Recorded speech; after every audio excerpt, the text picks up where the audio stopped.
إن الحمد لله نحمده ونستعينه ونستغفره ونعوذ بالله من شرور أنفسنا ومن سيئات أعمالنا. من يهده الله فلا مضل له ومن يضلل فلا هادي له، وأشهد أن لا إله إلا الله وحده لا شريك له، وأشهد أن محمدا عبده ورسوله.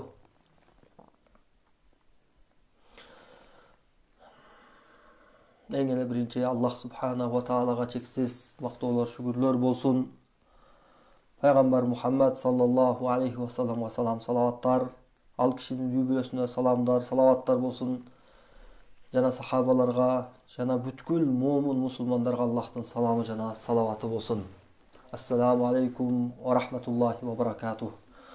Урматтуу мусулман бир туугандар, Аллахка шексиз шүгүрлөр болсун, мактоолор болсун.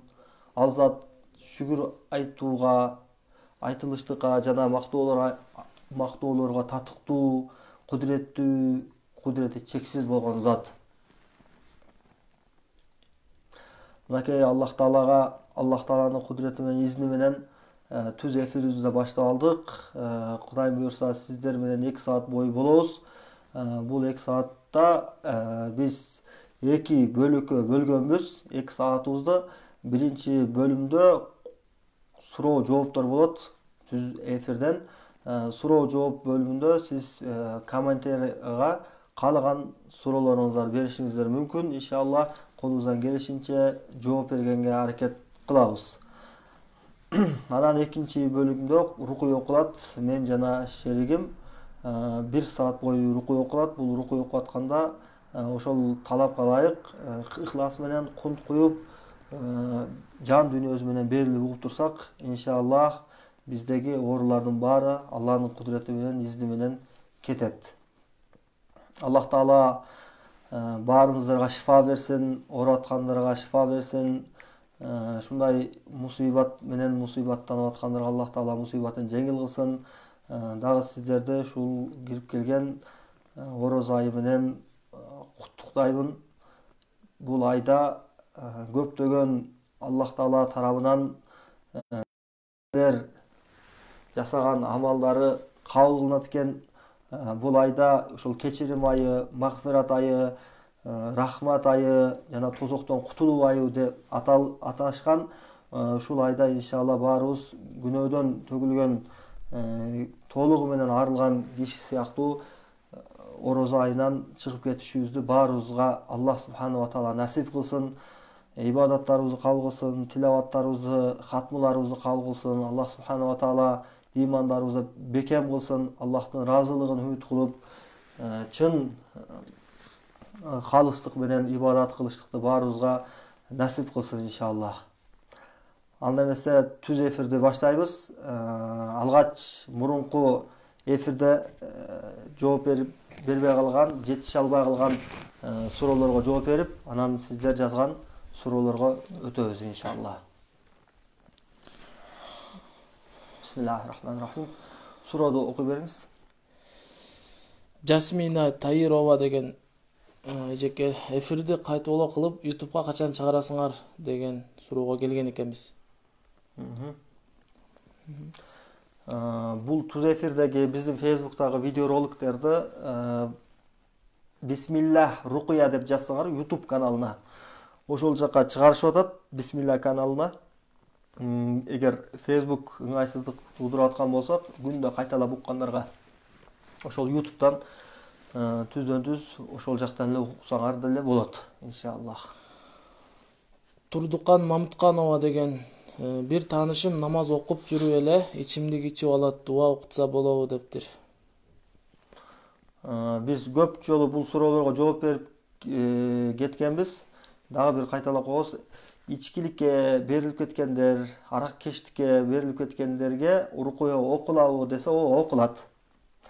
Бул ичкилик деле башка оорулар сыяктуу бир оору. Эми бул ичкилик адамдын напсисинин түрткүсү менен, ошол адамдын жеңилтеги менен ичкиликке баш оту менен кирип кеткендер болот. Анан ошонун кумардын айынан ичпесе тура албай турган болуп, дайыма ичип жүрүп, ошол араккеч деген намга койгон кишилер болот. Андан сырткары ушул эле абалга аракечтикке берилип кеткен кишинин аракечтигине ошол көз ачык аркылуу, сыйкыр кара дубалар аркылуу бирөөлөрдүн барып окутуусунун натыйжасында ошондой натыйжага кептенген кишилер деле болот. Жок эмес. Ошондуктан андай учурда ошол ооруп аткан, тагыраак айтканда, аракечтикке берилген кишини соо абалда алып келесиздер рукуячыга. Соо абал дегенибиз жок дегенде 10 саат же 20 саат ичпеген абалда болуш керек. Мас эмес абалда алып келесиздер. Анан рукуячы ага окуп диагноз коет. Ошол чындыгынан да сыйкыр, кара дуба, жин оорулар барбы, жокпу?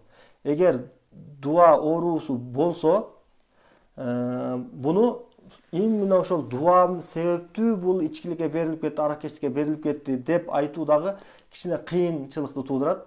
Бир аз жооп бериштик именно сыйкыр менен гана ушул ичкиликке берилип кеткен. Качан бул сыйкыры айыкса, бул аракечтикке кирбей калат дегенден дагы алыс болушубуз керек. Анткени бир убакыттын өзүндө кишиде эки оору болушу мүмкүн.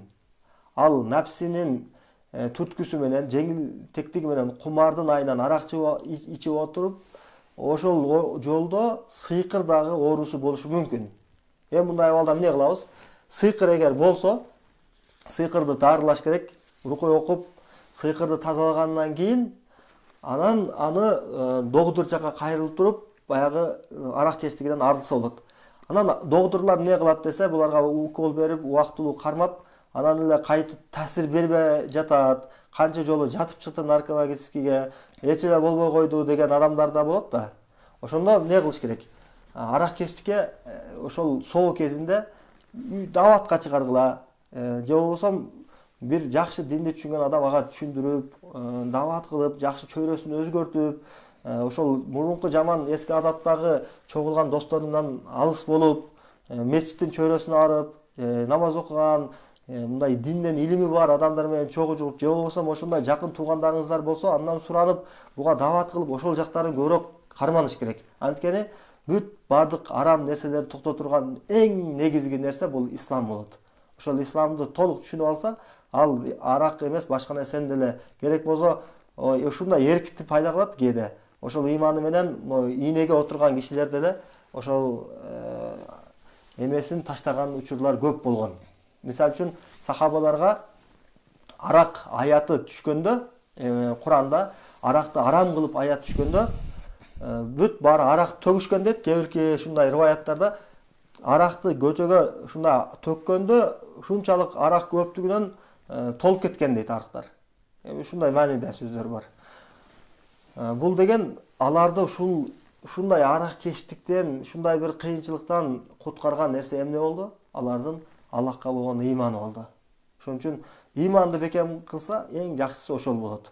Эгер сыйкырдын себеби менен, сыйкыр менен ооруп калып, дубаланып калып, аракын токтото албай, ушундай арам жолдорго кирип, аракечтиктен башка зинага кирип кеткендер бар, сыйкыр себептүү. Ошондой учурларда сөзсүз түрдө сыйкырын тазаласа, берки аракечтиктен жана башка арам нерселерден тыйылышы оңой болот. Азиза деген көрүүчүбүз угуп жатканда далы хондроз сыяктуу уюп, анан оң кулак зырпылдады. Бул эмненин белгиси же ооруган жерге тийип жатабы дейт. Бул желкенин тырышы, таалышы, же зыркырап баш ооруп чыгышы бул сыйкырдын белгилери болот. Ошол түз эфирден угуп атканда ушундай белгилер болуп аткан болсо, анда ошол түз эфирди укканды сиз улантыңыз, күндө 3 саат уккула. Ошол Facebook'тагы түз эфирдеги видео кийин деле калат. Ошол күндө кирип алып 3 саатка чейин угуп, Фалак, Нас, Аятал Курсилерди күндө 100 жолдон окуш керек. Намаз окуш керек, дарат менен жүрүш керек. Ошол шарттардын баарын аткарып эме кылсаңыз, иншалла рукуячы сыз эле үй шартында айыгып кеткенге Кудай кааласа толук мүмкүнчүлүк бар иншалла. Анан бизге WhatsApp аркылуу жазып туруңуздар. Ошо эмне болуп атат, жеңилдеп атабы, айыгып атабы, кече жакында бир ошол бизди түз эфирде күзөтүп, ошол сыйкыр менен аябай катуу ооругандыгын айтып, Анан ошол бир канча тапшырмаларды бир канча күн аткарып, биз айткандай кылып, такваны бекем кармап, намаздарын окуп, иншалла ошол оорудан айыгып кеттим деп рахматын айткан учурлар болуп атат. Албетте сиздер дагы ушуну айтып койсоңуздар, бизге бул нерсе албетте бизди шыктандырат жана ушул ишибизде улантууну бизге кандайдыр күч берет деп билебиз. Султан Азиза деген уйкум келе берет, сыйкырга тиешеси жокпу дейт. Суроо өтө кыска берилген. Анан түшүнүктүү болуш үчүн ошол өзүңүздөгү абалды кененирээк кылып, кененирээк дегеним сөздү көбөйтүп жиберүү эмес, эми болгонун баягы абалды түшүндүргөнгө, абалды чагылдыра турган сөздөр менен кененирээк кылып жазсаңыз, биз жооп беришибиз сизге оңой болот да. Уйкусуздук бул көптөгөн себептер болушу мүмкүн. Бир сыйкырдан гана эмес, башка деле медициналык же башка оорулар менен деле болушу мүмкүн иншалла. Элбурс деген байке бутум ооруп жатат, нервтерге суук тийген дейт. Кудама достор жин кирген дейт. Кандай кылсам болот? Даватчы кудамага. Сыйкырдын дагы бир симптомдорунан бири ошол бут үшүп, анан адам чыйрыгып, анан бут какшай берет. Ошол да симптомдор бар. Анан эми ошол буту какшаган, бут үшүгөндөрдүн баарын сыйкыр менен сыйкырланып калган, кара дуа бар деп айткандан алыспыз. Анткени айтып атпаймынбы, бул симптомдор башка эле суук өткөндөн эле болушу мүмкүн, да ревматизм дагы башка ушул сыяктуу бир канча оорулардан улам себеп болушу мүмкүн. Ошондуктан бул суроо дагы кыска, бирок сиз өзүңүздө күмөн кылып аткан болсоңуз, түз эфирге катышыңыз. Түз эфирден кийин эмне болгону ушул эле түз эфирдин астындагы комментарийга жазыңыз, болгондой кылып, же WhatsApp аркылуу биз иншалла сиздин ошол суроолоруңузга ошол натыйжага карап туруп биз диагноз койгонго аракет кылабыз иншалла. Айтурган деген менин балам 7 жаштагы уктайын деген элем дейт. 7 жаштагы баласына дем салдырайын деген элем дейт.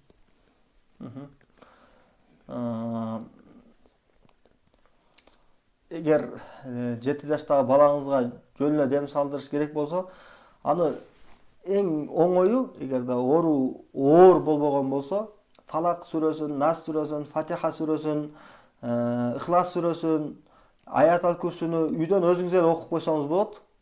Эгер такыр окушту билбесеңиз, анда YouTube'дан же болбосо мына түз эфирден калган видеодон коюп балаңызды уктуруңуз. Эгерде анда да болбосо бизге келиңиз иншалла. Ошол балаңыз уйкусуздук менен же түштөрү бузулуп, ыйлак болуп аткан болсо, бизге келсеңиз биз дем салып беребиз иншалла. Бакыт деген суроосу: Ассаламу алейкум. Баш көп ооругандын себеби эмнеден болот? деп жазыптыр. Көптөгөн себептер менен болушу мүмкүн. Мигрен болушу мүмкүн, давлениянын түшүп көтөрүлүшү болушу мүмкүн. Жана башка ошол сыяктуу оорулар себептүү болушу мүмкүн. Эми себептер көп баш ооругунга. Биз сыйкырдын дагы эң негизги себептеринен бириси жүрөк ооруйт дагы, анан баш да ооруйт. Жүрөк кысылат, анан баш ооруйт. Эгерде сыйкыр деп күмөн кылып аткан болсоңуз, түз эфирде угуңуз, анан жооп жазсаңыз толугураак кылып. Ошондо иншалла башыңыздын ооруганына бир диагноз коюш үчүн бизде мүмкүнчүлүк болот. Токтокан деген эжеке жин кирип кеткенин кантип билсек болот дейт. Жин кирип кеткенде адам өзгөрүп калат. Көздөрү өзгөрөт айрыкча. Өзүнүн көзү менен мурунку өзүнүн өздүк көзү менен анан кийинки жин киргенден кийинки адамдын көзү кадимкидей өзгөрөт. Башкача болуп өзгөрүп калат да. Муну байкаган билет, байкабаган билбейт. Анан адам кээде жакшы болуп отуруп эле бир өзгөрүүчөн болуп калат. Шамдан кийин башкача болуп, жалгыздыкты каалап, көпчүлүктү жек көрүп, жакындар менен урушуп, бат ачууланып, намаздарын окубай коюп окуп аткан болсо, эгерде Куран окугандан мындай алыстап, Куран жүрөк кысылып кетип, сыгылып, ушундай абалдар болот. Гүлназ деген эжеке кечке кекирем, ыктытам, бул эмнеден болот? Кекиргендик көз ачыкка барып койгон болсо, көз ачыкка өмүрүндө бир жолу болсо деле, ошолордон кекирип калат. Адам кекирип, анан сыйкыр болгон болсо дагы ошол кекирик учурлар болот. Жасмина деген эжеке зайтун майга дем салуучеби деп сураптыр. Ооба, зайтун майына Фалак, Нас, Ихлас, Аятал Курсу сүрөлөрүн окуңуз.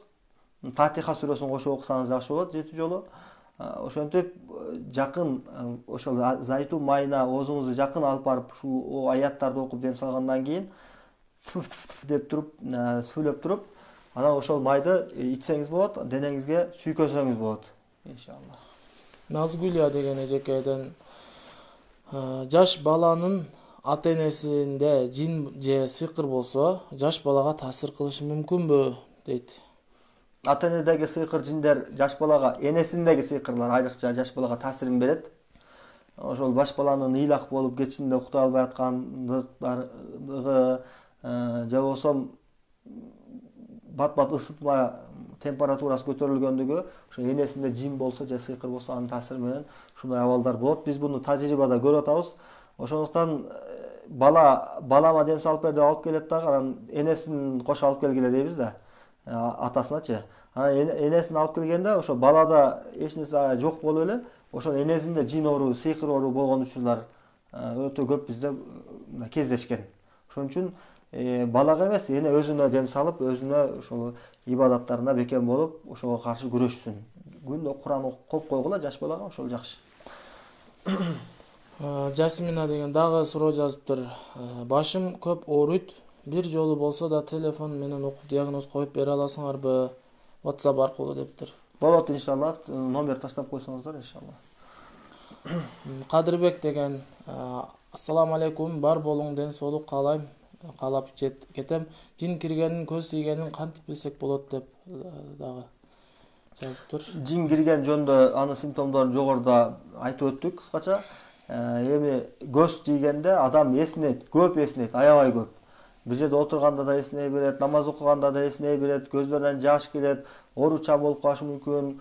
Көз Пайгамбар алейхиссалам көз тийүү чындык деген. Чындык бар экендиги чындык. Эгер көз башка бир хадисте келет, адамды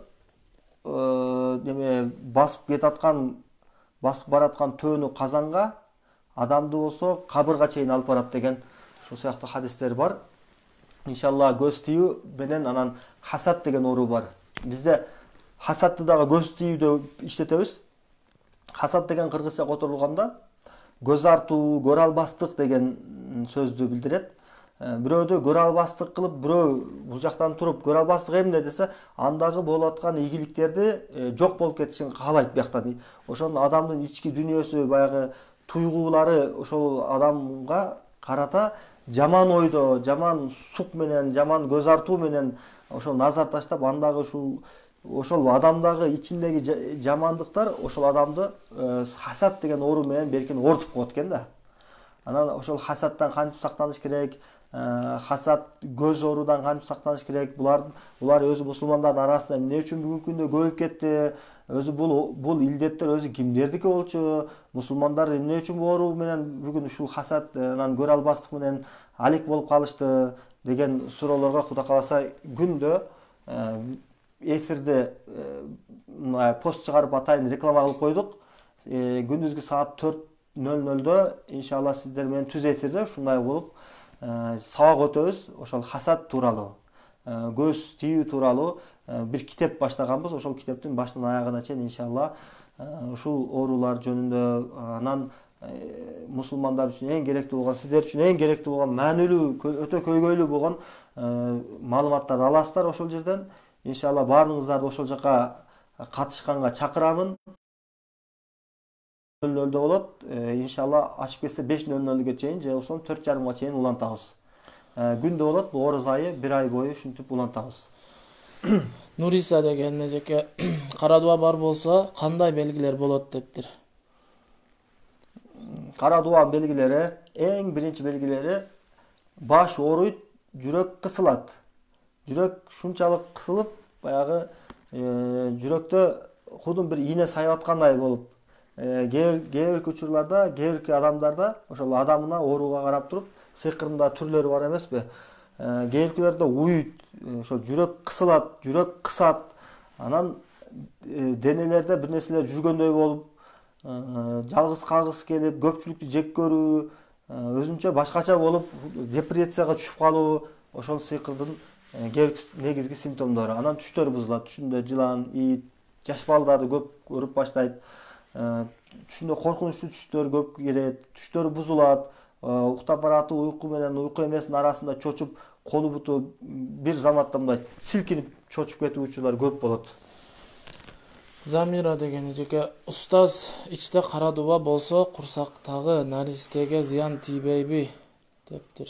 Зыян тийбейт иншаллах. Сиз ошол наристе төрөлгөнгө чейин ушул оорудан арылганга аракет кылыңыз. Кээ бирки сыйкырлар болот, алар ошол мындай немеге өтөт, генден генге өтүп кетет. Ошондуктан өтпөш үчүн сизден аны токтотуш керек да. Кээ бирки түрлөрү.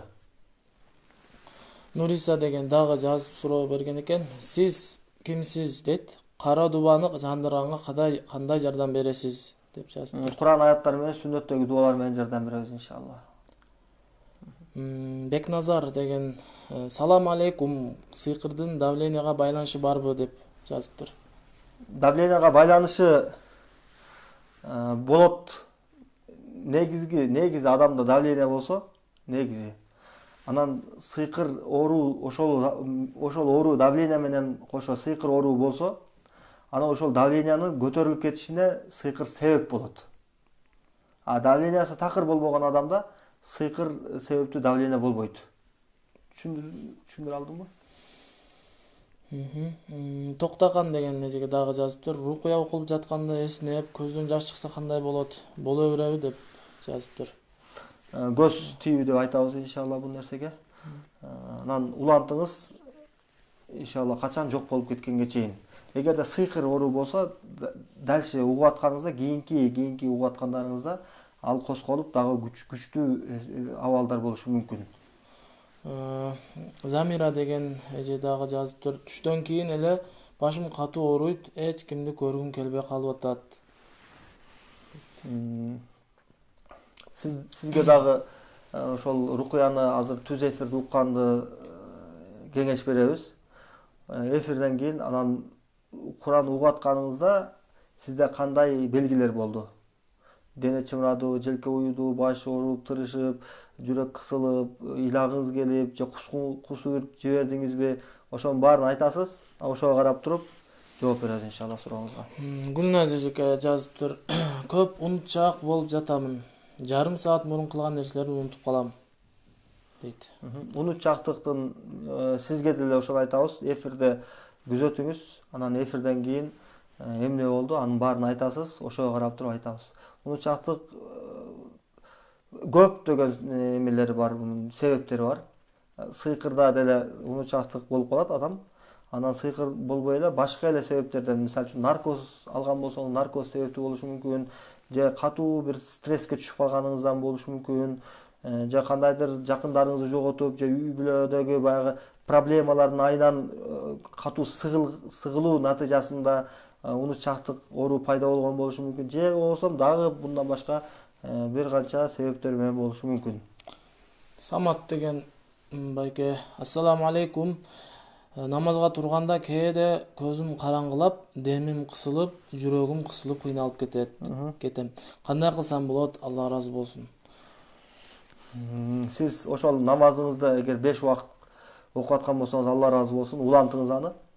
Эгер 5 убакыт болбой аткан болсо, 5 убакыт чыгарып, намаз менен бирге күндө даратсыз жүрбөй, дайым дарат менен жүрүп, анан эртең мененки кечки зикирлерди бекем кармаңыз. Фалак, Нас, Аят Курсуну күндө 100 жолудан кем эмес окуңуз. Анан рукуяны 3 саат окуңуз. Ошентип иншалла сиздеги ооруну жеңесиз. Гулера деген эжеке, ассаламу алейкум. Мен ооруп калсам эле сөзсүз түшүмдө атам кирет, атам өтүп кеткен. Бул эмнеден дейт? Ошол сыйкырдын дагы бир симптомдорунан бири өтүп кеткен жакындарын түштөрүндө кайра көрүүсү. Бул сыйкырдын бир симптому. Ошол эле бир симптому менен жетиштүү болобу десе жок. Дагы башка симптомдору дагы кездешиш керек. Эгерде биз жогоруда айткан сыйкырдын симптомдорунун баары сизде кездешкен болсо, анда сизди сыйкыр бар, сизде кара дуа бар деп айта алабыз. Эгер ушунун өзү гана болсо, анда сыйкыр болбойт. Сизде кара дуа болбойт, белгиси эмес. Башка себептерден улам. Добрый ишая душа деген ат менен эже суроо бериптир. Жөн дем салып жол ачылышына жардам бере аласыздарбы дейт.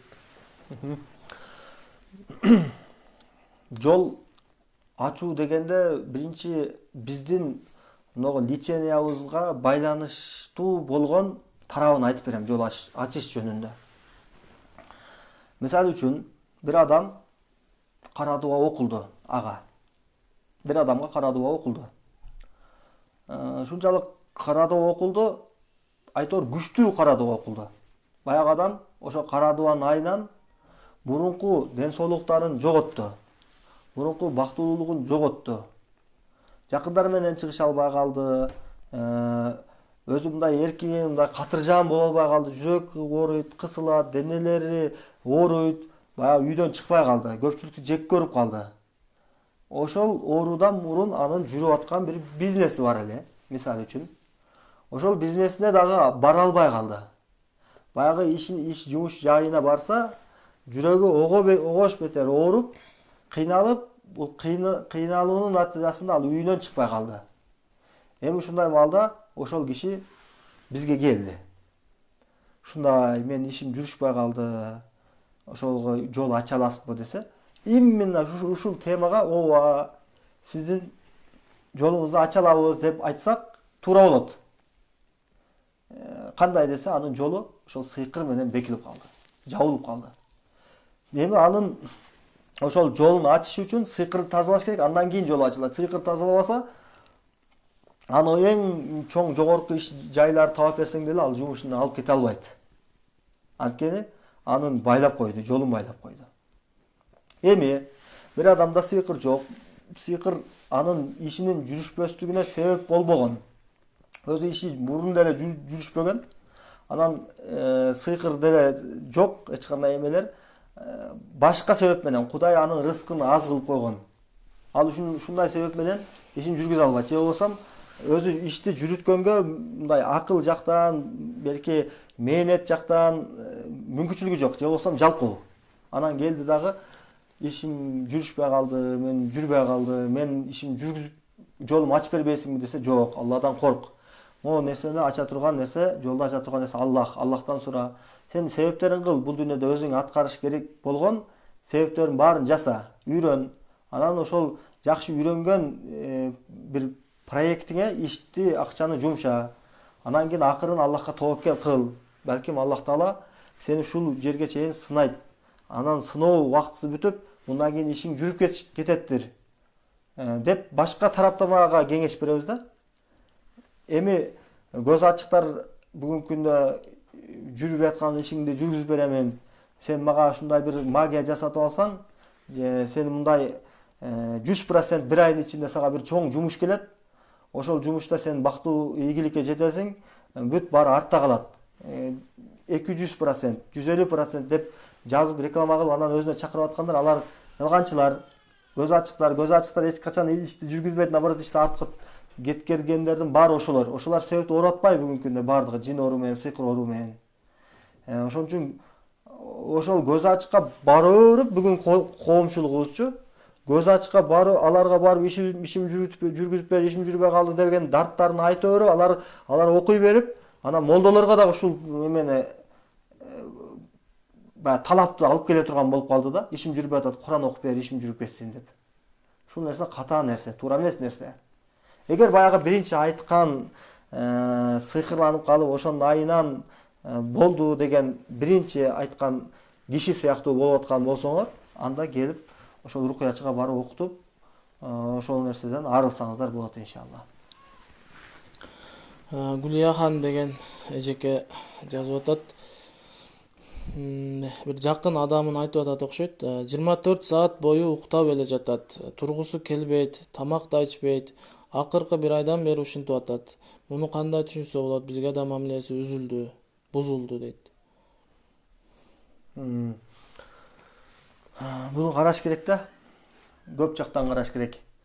Кээде адам баласы баягы айтып аткан кара тиричилик деген нерсе бар да, ошол нерседен ийгиликсиздикке жолуга берип, баардык баштаган иштери болбой, же семьясынан ажырашып, дос баягындай чөйрөсүндө өздүгүн жоготуп, ичип кетип, анан мен ушул колумдан эч нерсе келбейт экен, мага башка вариант жок экен деп туруп, өзүн ушундай депрессияга кабылып, үйүнөн чыкпай койгондор болот да. Демек алардын ошол абалга алып келген себебин издешибиз керек. Ошол жалкоо болуп 24 саат үйүнө жатып атабы? Демек ошонун себебин издешибиз керек. Анын себебин эгер тапсак, ошол себепти тапкандан кийин ошол адамды ошол абалдан чыгарыштык үчүн анан пландар кылып, ошол пландын үстүндө иштесек туура болот. Эгер сыйкыр деп күмөн кылып аткан болсоңор, анда окутуп көргүлө. Бир эле окугандан кийин диагноз коюлат өзү. Жин барбы, сыйкыр барбы, жокпу? Анан ошого карап туруп иш кылсаңыздар болот иншалла. Кеңешбек деген жазыптыр. WhatsApp'tan видео звоноктон көрүп, жинди бар же жок экенин билсе болобу дейт. Болот иншалла, болот. Талантбек деген байке, ассаламу алейкум, зикир чалганда эстей берүү эмнеден деп сурайт, узатыптыр. Бул көздөн болушу мүмкүн, көз тийгенден дагы. Гүлназ деген эже дагы суроо жазыптыр. Бизге ким сыйкыр кылганын билебиз. Ушунчалык чарчадык. Жолдошум экөөбүз чарчап бүттүк. Сиздерди уккандан бери жакшы болуп бара жатабыз. Алла ыраазы болсун. Алла шифасын берсин. Ошол билебиз деген нерсени билбейбиз деген нерсеге алмаштырып койсоңуздар оңой болот жашоо. Анан бирөөгө билебиз дегенден кийин ал негизи ошол билебиз деген нерсени көпчүлүгүнөн кайсы далил менен билесиз? Сиз көрдүңүзбү аны көз ачыкка барганын десек, жок. Мен ошону барат деп билемин дейт да, ошондуп билет экен. Ошон үчүн күмөн кылбаш керек. Күмөн эгерде негизсиз күмөн болгон болсо, Алланын астында күнөөкөр болуп калабыз. Эгер сен кылдың деп ага сөз таратып, башкаларга таратып, жанын бетине сен кылдың дегенди айтсак, биз дооматчы болуп калабыз. Дооматка шариятыбызда өтө чоң арам иш, күнөөкөр болуп калабыз.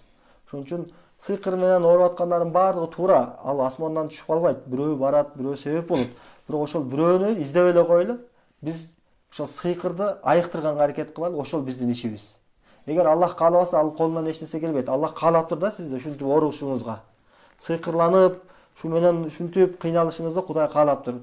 Кудай балким шуну эмнеге каалады десе, балким ушул оору себептүү сиз намаз окуп, ибадаттарыңызды кылып, таква болуп кетишиңизди каалап аткандыр Кудай Таала. Ушул оору себептүү бир хикмат да. Же болбосо ушу оору менен Аллах Таала сизди мындай туңгуюкка кетип аткан абалыңыздан бир кайтарып аткандыр сизди. Ошентип бир жакшы жагын карай берели ар бир нерсенин.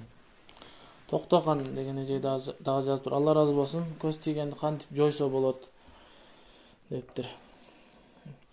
Көз тийгенде Фалак, Нас, Аятал Курсуну окуңуздар күндө. 7 күн болбосо 10 күн, 20 күн айырмасы жок. Качан толук кеткенге чейин окуй бериңиздер. Нур деген ассаламу алейкум, жанында адамдар болсо бат эсинсе анда эмне сыйкыр барбы дейт. Жүк бар. Жүк көз деген жүк болушу мүмкүн, же сыйкыр деген жүк болушу мүмкүн. Ошо экөөнүн бирөөсү. Азамат деген байке, көз тийгенде адамдын назары өтүп кеткенди, үй шартында кантип кетирсе болот? Фалак, Нас, Аятал Курсуну күндө 100 жолу окуңуздар. Рукуяны күндө 3 саат окуңуздар. Ихлас менен отуруп алып, ушундай мен отургандай. Анан күндө эртең менен кечки зикирлерди окуп, ибадаттарга бекем болуп, жок кылсаңыз болот иншалла. Нуриса деген дагы суроосу, сыйкырды хижама менен чыгарат деген чынбы? Кан менен ар кандай нерселер чыгат дейт. Ушул туурабы? Сыйкыр менен ооругандар хижама кылдырса жакшы болот. Анан кээбиркилер ушул хижама кылып атып, мен сыйкырымы алып чыкты, мына кескен жерине кыл чыкты, тырмак чыкты дегендер жалганчы болот. Ошол адамдын көзүн боеп, ошентип алдап коюш ыктымалдары көбүрөөк да бүгүнкү күндө. Ошого жөн эле сыйкырчы эмес, мындай эле хижамачыга барып туруп хижама кылдырсаңыздар жакшы болот негизи. Кубанычбек деген байке, кыргызчылыкка кандай карайсыз дейт. Кыргызчылык деген өзү эмне деген ошону биринчи аныктап алыш керек да. Кыргызчылык деп көз ачыктар деле кылып аткан, жасап аткан иштерин биз кыргызчылык кылабыз деп айтат. Анан ошол баягы көчөдөгү динди жакшы түшүнбөгөн өзүбүздүн эл молдолор да кыргызчылык деп билет. Анан мындай тамыр кармап, таап кылып аткандар да кыргызчылык деп билет. Ошон үчүн бул татышуу мындай анык объект эмес да. Ошон үчүн суроо анык болсо, жооп дагы анык чыгат. Гули деген эже жазыптыр. Саламатсызбы? Кызым түнкүсүн коркуп атам деп чочуп атат. Дем салып бериңизчи дейт. Иншалла. Номер сурашыптыр. Азыр Наза деген өзүнө өзү кайтарма кылса болобу? Болот, өзүнө өзү дем салса болот. Кайсы дуаны окуш керек? Falak Nas Ayatul Kursi'ni, Fatiha surasını, Bakara surasının akırkı iki ayatın, dağı Kur'an'dan özünüz bilgen sürelerde okup deniz alsanız болады inşallah.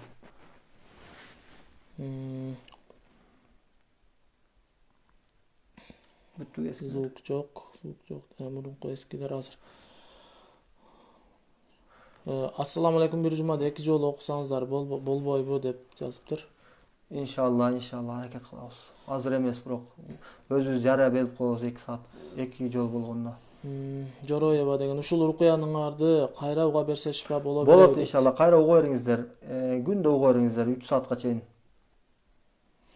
Munara деген эжеке, кандайсыздар? Менин жүрөгүм лакылдап токтобой жатат. Тиземде эч канактан ылдый чымырап жатат. Жүрөгүм өлө катуу согуп жатат. Сыйкы бар сизде. Сиздерге барса болобу дейт. Болот иншалlah. Жаңы көтөргүлө, бүтүп калдыбы? Аз калды.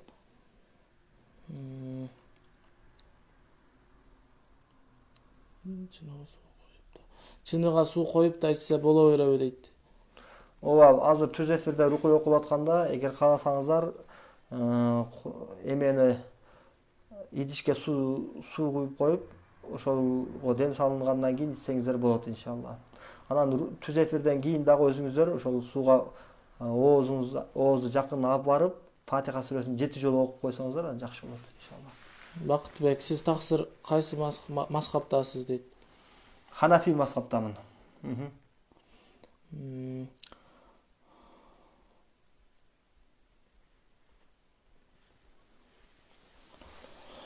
Гүл деген нерв стресс болуп катуу коркуп калса да дем салса жакшы болобу? Алла разы болсун. Жакшы болот иншалlah. Бир гана нерв андан башка бүткүл оорулардан, медициналык баардык ооруларга ушул түз эфирдеги дем салуу деген бөлүмүнө катышып, ошол жактан ошол ооруларга Аллахым шифа берсин, Кур'ан аяттары менин ооруларыма, дарттарыма шифа кылсын деп отурсаңыздар, иншалlah Кур'ан аяттары шифа, баардык ооруларга шифа. Медер Кашым деген энесинен 10 айлык эмчек эмген бала качып эмбей ыйлап барбаганын себеби эмнеде? Жооп берип коесузбу дейт. Бул себеп көптөгөн себептерден болушу мүмкүн. Сүттүн айныган болушу мүмкүн, же ошол аял боюнда болуп калса эмбей коюшу мүмкүн, же андан башка деле толтура себептер бар да. Жаңы суроолорго өтөлү. Азыр иншаллах ушул түз эфирдеги угуучулар сиздердин комментариядагы суроолоруңуздар баштайбыз. Азыр болсо мындан алдын мурунку түз эфирде жооп бере албай калган суроолорго жооп берип кеттик эле. Эми болсо ошол суроолоруңуздарды дагы жаңыдан суроолор болсо таштай бериңиздер. Биз иншалла чекеден жооп беребиз иншалла. Эч кимдин суроосу жооп берилбей калбайт. Башына өттүк.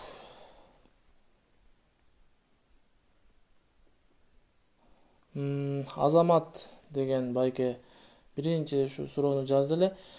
Азыркы учурда жин эмес, коронавирус оорусу пандемия болуп атат деп түшүнүп жазыптыр. Гүлназ деген эжеке, орозоңуздарды Аллахым кабыл кылсын деп дейт. Салам бергендер бар экен, көпчүлүк. Алейкум ассалам ва рахматуллахи ва баракатух баарыңыздарга. Термечикова Сабиш деген эжеке, орозоңуздар кабыл болсун. Прямой эфир учурунда үлгүрбөй калып, кийин бошогондо укса болобу рукуяны кучу бирдей эле болобу дейт. Иншалла. Бош убактарыңыздарда кийин уксаңыздар дагы болот. Акыназар деген байке ассаламу алейкум. Суроону окуганда фамилиясын окубай жок дегенде атын гана айтсаңыздар болобу дейт. Иншалла ошентип айта бериңиздер, атын айта бериңиздер. Гүлипа деген эже орозоңуздар кабыл болсун. Вирус ооруз сынообу же эмне түшүндүрүп бериңиз дептир. Бардык оорулар сыноо. Муну бир бале деп бизде бале деген сөздү каргыш, жаза деп колдонобуз да кыргыз тилинде. Араб тилинде болсо бале деген сөз дагы сыноо деп которулат. Бизде бале менен сыноонун ортосу бир адамды балеелеп, бале болуп турса ага сага бале болсун деген нерсени бир каргыш катары, бир жаза катары айтылат да. Кудайдын жазасы катары. Эми сыноо деп айта турган болсок, берки мисалы үчүн башында чыгып айтпады беле, кээбирки кишилер чыгып, мисалы үчүн Кытайда башталган вирусту бул Кытайга бул бале болду, бул Кудайдын берген жазасы болду. Ошентип эле булар өзү тигинте эле, минте эле ошолго жараша, кылмышына жараша Кудай мондай менен жазалап койду деп айтты. Ошол нерсе туура эмес да. Анткени эгер жаза болгондо ал Кытайга гана берилет эле. Же ошол сиз жаман көргөн ким болсо ошого гана берилет эле.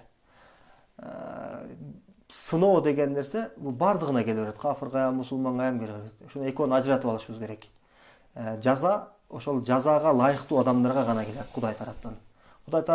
Кудай Таала бизден мурунку, биздин пайгамбарыбыздан мурунку пайгамбарлардын доорлорунда ошол пайгамбардын үммөтү, ошол кездеги жашаган элдер аябай күнөөнүн акырына чейин, мындай түү чокусуна чейин жеткенде Аллах Тааланын буйругу менен алардын арасынан чыгарылган пайгамбарга алар итаат кылбай, пайгамбарды керек болсо өздөрүнүн айынан, жергесинен кууп чыгарган кезде Аллах Таала кээбирки коомдорго ушундай бир немелерди түшүргөн, жазаларды түшүргөн. Жазаларды, балейлерди түшүргөн. Ошол коом жок болуп кеткен. Эми bundan кийин биздин учурларда да ушундай Кудайдын жазалары келеби десе келет. Кудай Таала ошол адамдардын күнөөлөрү себептүү ушундай жаза, катуу бир оорулар, ушундай нерселер болушу мүмкүн. Бирок азыркы нерсени биз бир улутка же болбосо бир тайпага жаза иретинде келди деп айткандан алыспыз. Бүткүл жалпы мусулмандарга болсун, кафырга болсун, немисине болсун, орусуна, кыргызына, арабына айырмасы жок. Бардыгына келип аткан оору болгондо буну сыноо, имтихан деп билебиз.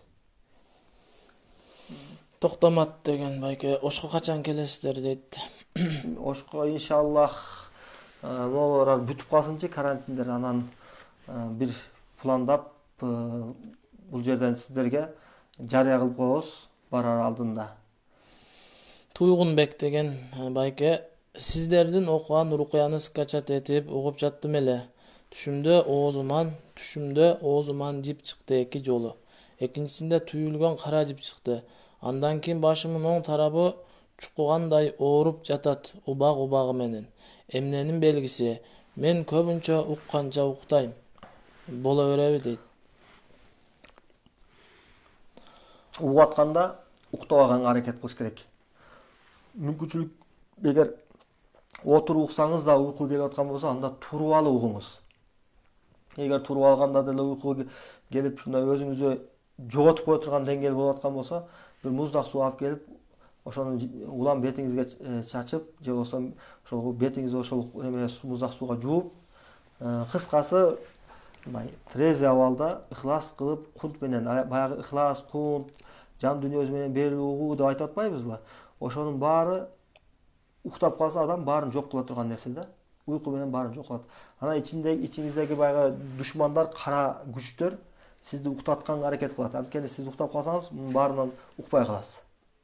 Ошон үчүн аларга күрөшүш үчүн ошол абалды өзгөртүрүп, отурган болсоңуз ордуңуздан тик туруп алып, укканга аракет кылыш керек. Эми түшүңүздөгү баягы нерселер, анан абалдарыңыз сизде сыйкыр бар экендигинен дарек берип атат. Аллах Таала шифа берсин, аракет кылыңыз, жеңиңиз иншалла. Канча аракет кылсаңыз, ошончолук шифага жакындаша бересиз иншалла. Гулайым деген эже, сиздер окуп жатканда оозум кыймылдап турат дейт.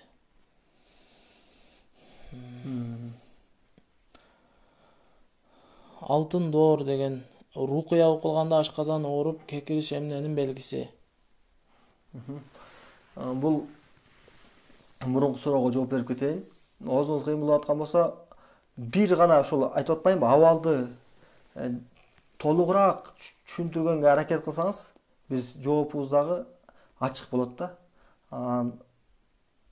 Ушинтип баягы жооп кыйынчылык туудуруп калат экен, эгер бир гана сөз менен чектелип калган болсок.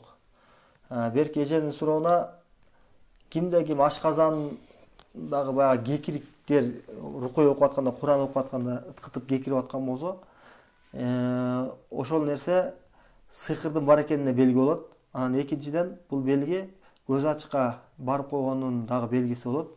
Ошон үчүн этият болушубуз керек. Эгер мурда барган болсоңуз, Аллахка тооба кылыңыз.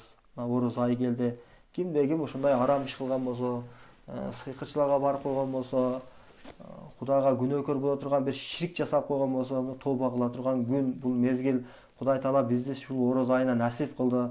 Бул айда Кудай кечирем деп атат. Менден сурасын, мен кечирем. Мурунку айлардан караганда бул айда Аллах Таала көбүрөөк кечирет. Бул айда көбүрөөк райымдарын төгүп салган. Бул айга керек болсо шайтандардын да чоңдорун кишендеп койгон ай. Ошон үчүн бул айда көп өзүбүздү өзгөрткөнгө, такыба менен жүргөнгө бизге Кудай Таала бир мүмкүнчүлүк кылып, бир айды кылып койду да, улуу айды кылып койду. Бул айда Куран түшкөн ай, бул айда бүт рахмат периштелери ороп алган ай. Ошон үчүн Аллахка көбүрөөк дуа кылып, көбүрөөк ибадат кылып, колунда бар мүмкүнчүлүгү барлар көбүрөөк Кудайдын жолунда мүмкүнчүлүгү жокторго садака кылып кала турган, мындай айтканда пайдаланып кала турган ай экен. Назгүлия деген эже.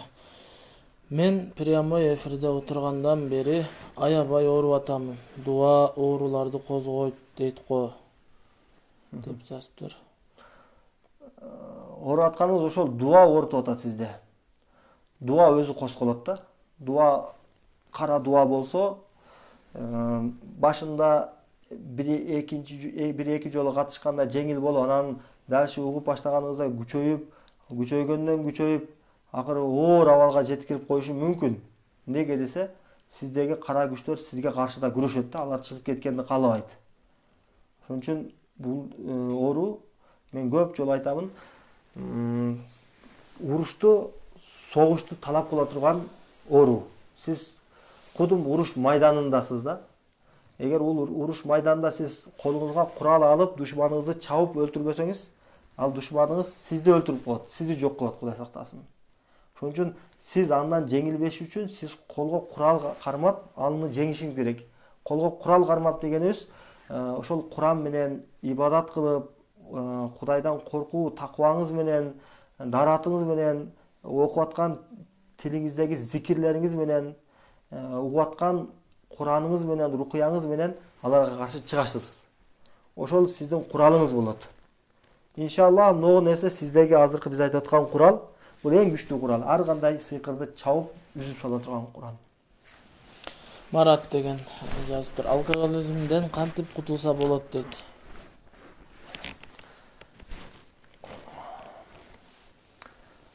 Кутулуш үчүн эрк керек, эң биринчи. Эркиңизди күчтүү кылыңыз, иншалла кутуласыз.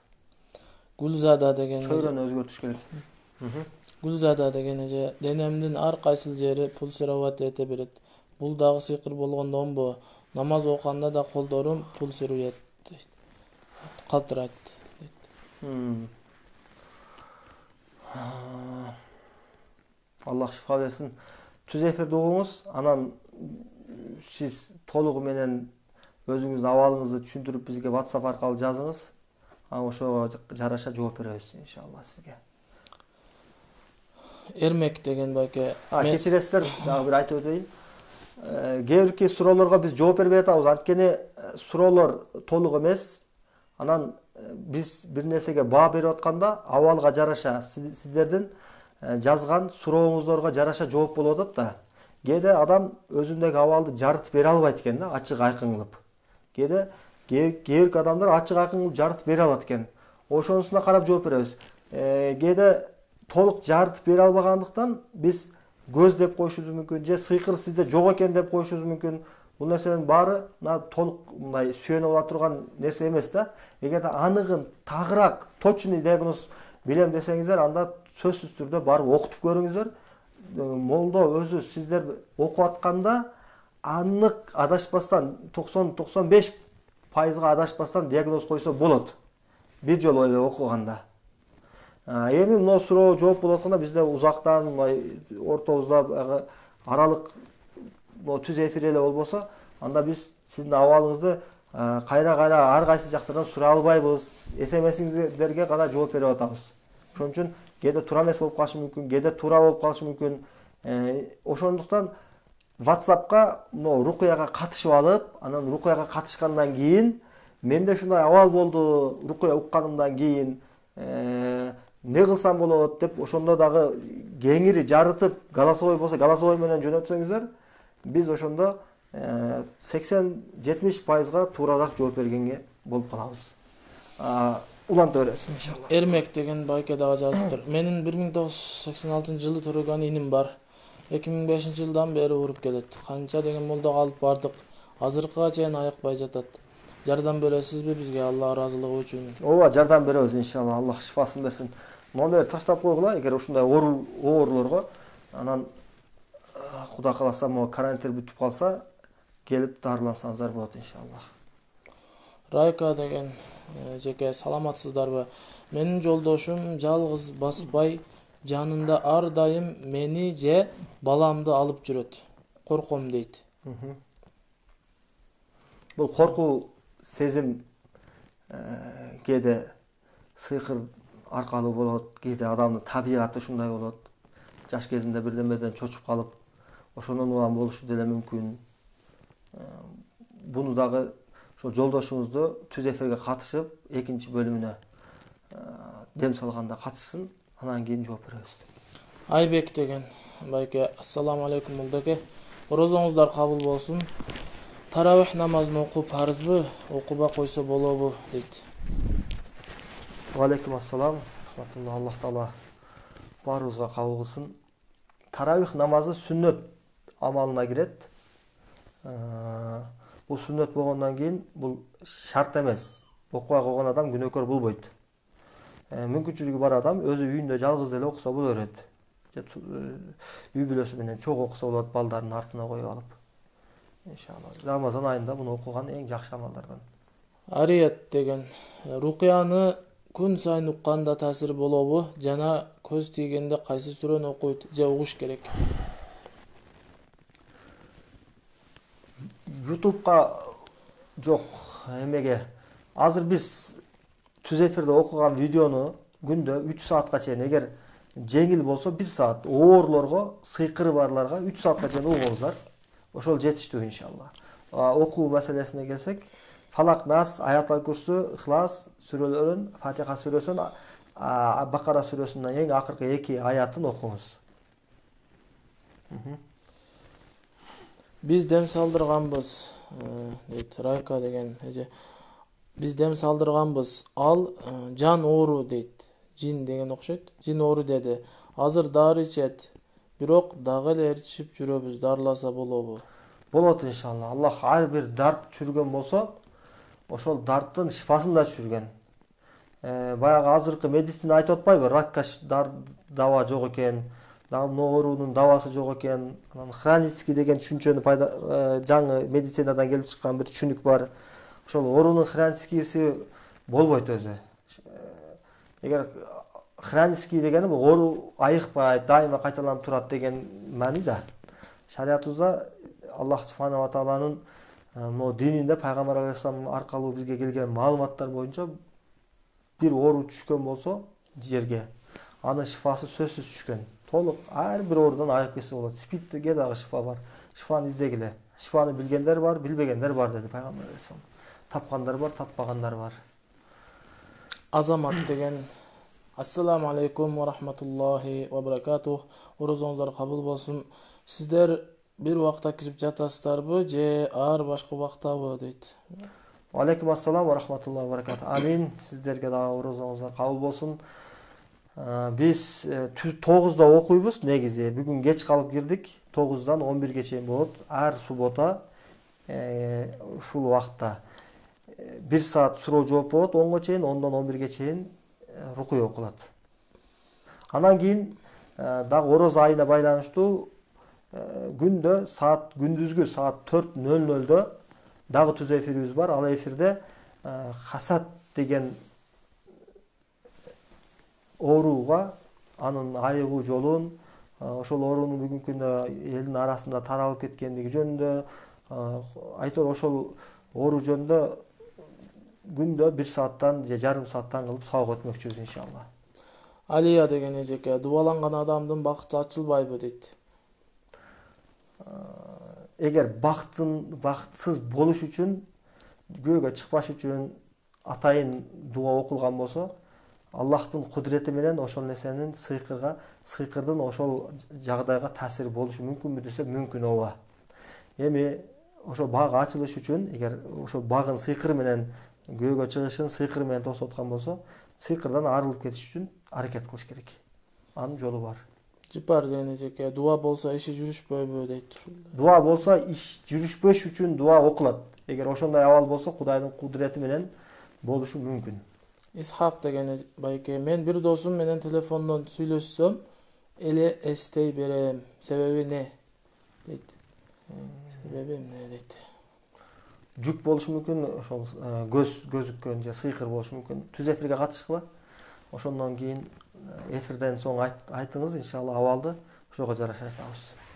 Бир аз темадан алсыраак суроо экен. Жаңыл деген эжеке жазып атат. Сакалдарын саксайтып, өстүрүп, кийимдери кир жаштар дааватта жүрөбүз дегендер көбөйдү. Буга кандай карайсыздар дейт.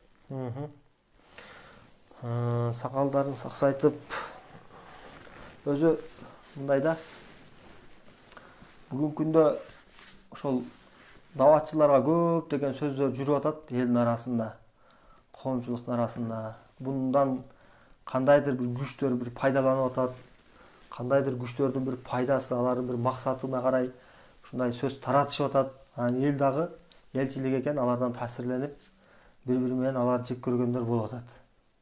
Ошон үчүн сакал деген нерсеге мындай асылгандан алдын кичине ойлонушубуз керек да. Бул сүннөт, пайгамбар алейхисалам сүннөтү. Аны жасаган адамга сооп болот. Эгер ушундай саксайтып, бир көзүңүзгө жакпай аткан болсо, мусулман адам ал. Биз дагы мусулманбыз.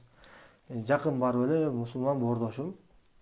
Сиз кичине мындай кылып алсаңыз, жакшы болот экен деп туруп өзүн айтышыбыз керек. Анан коомчулукка муну көтөрө бербей. Анан коомчулукка көтөргөндө, алар жек көргөндө эмне болот десе, мусулмандар бири-бири менен келише албастык пайда болот. Ошол келише албастык пайда болгону кимдердин ачкосу десе, ошо бизди көрө албай аткан үчүнчү күчтөрдүн пайдасы. Ошолор атайын таратып атат. Бир жылдары чыкмадыбы, кайдагы бара жатасың кыргызым деп, бул жагына сүрөткө никап кийгендерди көргөзүп, бир жагына дагы башкаларды элечек кийгендерди көргөзүп. Ошону рамкага илгендер биринчи ошол элечек аялдары көчөдө элечек кийип же кыргыздын бир салтын колдонуп жүрүшөбү десе, жок албетте. Ошолордун өзүнүн койгондорун көрөсүң. Мындай Европага толугу менен ээрчип кеткендигин жашоосунда. Ошон үчүн бирөөгө доомат, бирөөгө бир жамандык сөз айткандан көрө өзүбүздү ооногонубуз эң жакшы болуп калат да. Эмне ошол баягы бир немелерди айтып чыккандарга мондай статья коюп атпайбы? Элди улуттар арасында ызаны пайда кылуу, душмандыкты пайда кылуу деген нерсе менен коркутуп, кечирим суратып атат, башка кылып атат. Ушундай сакалчандарды жамандагандарга дагы, дааватчыларды жамандагандарга дагы элди бөлүп атат. Улуттардын арасында ушундай бир душманчылыкты пайда кылып атат деп, ошолорго дагы статья койсо жакшы болмок негизи. Эгер чындап адилеттүүлүк менен карай турган болсо, ошондой жакшы болот. Мусулман мусулманды жакшы көрөт, мусулман жаман көрбөйт. Мусулманды душман көрүп албайт. Хадистердин маанилери да бул. Мусулман таштап койбойт деген пайгамбар алейхисалам хадистер бар. Ошон үчүн дааватчылар келип не болду деп, Кыргызстанга пайда болду, зыян болду десе, ошол жагын айтайлык. Мейли сиздер ошол пайданы, зыянды карап өлчөй турган болсоңор. Пайда болду да албетте. Канча наркош көчөдө канча бузукулуктарды, кылмыштарды кылып аткандар бүгүнкү күндө даватчы болуп, Кудайдан коркуп, чала билсе дагы динде. Анча мурункудан өзгөрүп, бүгүн керек болсо ушу элим үчүн, ушул кызмат кылайын деген кишилерге айланды да. Үстүндөгү кийимине карап, сакалына карап баа бербешибиз керек. Биз иманына карап баа беришибиз керек. Эми ошо даватчылардын сакалы айтылат дагы, анан кийин мини юбка кийип, Европаны, ана Бишкекте канча деген ночной клубтар, түнкү клубтар, анын ичинде канча деген жылаңач кыздар, канча деген бузукулар, күндө канча деген кыздар зиналар, көчөдө турган сойкулар, аны эч ким сүйлөбөйт. Анан кийин Кудайды таанып, бир Аллахтын ыраазылыгын кылайын, үй бүлөмө исламдын мээнетин кылайын, дават мээнетин кылайын деп ошол эл үчүн кызмат кылып аткандарды жаман көрүп калганбыз да. Ошон үчүн ошол нерсени айтып аткандарды да биз да кайтарайлы, Кудайдан корктойлу. Даватчылар биздин досторубуз, алар биздин мусулман бир туугандарыбыз деп билишибиз керек. Ошол эң туура болот. Гүлзар деген эжеке жазып атат. Сыйкыр бар экенин кантип билсе болот? Кечиресиз, жан кошулдум дейт. Сыйкыр бар экенин түшүңүздөн билсеңиз болот. Уйкудагы адамдын түшүндө жылан, ит, жаш балдар көп кирип баштайт. Чочулап ойгонуп кетүүлөр, уйку менен уйку эмесинин арасында колу буту силкинип, жүрөк кысылат, баш ооруйт, жалгыздыкты каалайт, көпчүлүктү жек көрөт. Ушулар негизги симптомдорунан. Алтын доор деген ат менен беттин жарымы кыйшайып калуусу эмнеден дептир. Нервден болушу мүмкүн же жинден болушу мүмкүн, сыйкырдан. Гүлзар деген дагы жазып атат. Балама дем салдырганда мен кечке көзүмөн жаш куюлган. Көз оорусу бар. Каным деген эжеке кулак шуулдаган эмнеден дейт. Сыйкырдан болот. Нуржамал Бул анан сыйкырдан болот. Анан дагы кээ бирде аз кездеше турган бул медициналык оору да болушу мүмкүн. Ошон үчүн бизге тиешелүү жагын айтып атам да. Окуп көргөндө андык диагноз коебуз. Нуржамал деген эжеке жүрөктүн алып учуп тынчсыздануусу эмнеден? Көптөгөн себептери болушу мүмкүн мунун дагы. Эгерде сиз өзүңүздө сыйкыр бар деп күмөндөнүп жаткан болсоңуз, түз эфирдеги азыр бир аздан кийин баштаган дем салуу жараянына катышыңыз. Иншалла ошол катышкандан соң дем салып аткан учурда сизде эмнелер пайда болду? Башыңыз ооруду, жүрөгүңүз кысылды, денеңиз чымырады, кускуңуз келди, ийлагыңыз келди. Ошонун баарын түз эфирден кийин бизге WhatsApp аркылуу жибересиз, кат түрүндө. Анан биз сизге толук диагноз айта алабыз иншаллах. Сулайманов деген менен Исхак экөөнүн суроосу окшош экен. Салам алейкум. Сыйкырды кантип кетирсе болот дейт. Сыйкырды Куран аяттары менен гана кетирилет, башка жолу жок. Аллахка таква жолу менен, иман менен, Куран окуу менен, Куран угуу менен, рукуя менен, дем салуу менен гана кетире аласыз. Башка сыйкырга дава жол жок. Сыйкырды сыйкыр менен кетирген харам болот. Көз ачыкка барбаш керек бул нерсе менен. Кундуз деген эжекебиз канча убакыттан кийин рукуя окулат дейт. Иншаллах суроолорго жооп берип бүтөйлү, баштайбыз. Исхак деген байке дагы жазып атат. Анда сыйкыр иштин жүрүшпөгөнүн билдирет экен да, ошондо кайсы дубаны окуп коелу? Дептир. Ишти жүргүзүш, жүргүзбөш, токтотуп коюш деген маселени жогоруда айтып өттүк. Эгер мүмкүнчүлүгүңүз болсо, эфирден кийин биздин ушул саат, ушул минуттан мурунку эфирди уксаңыз, биз буга толук жооп берип кеткенбиз. Жогорудагы суроолорго. Бир Назира эже жазыптыр. Суроолорго кыскача жооп бересизби? Убакыт аз болуп калган суроолору жоопсуз калып кетет экен. Катуу тесе кечирим сурайм дейт.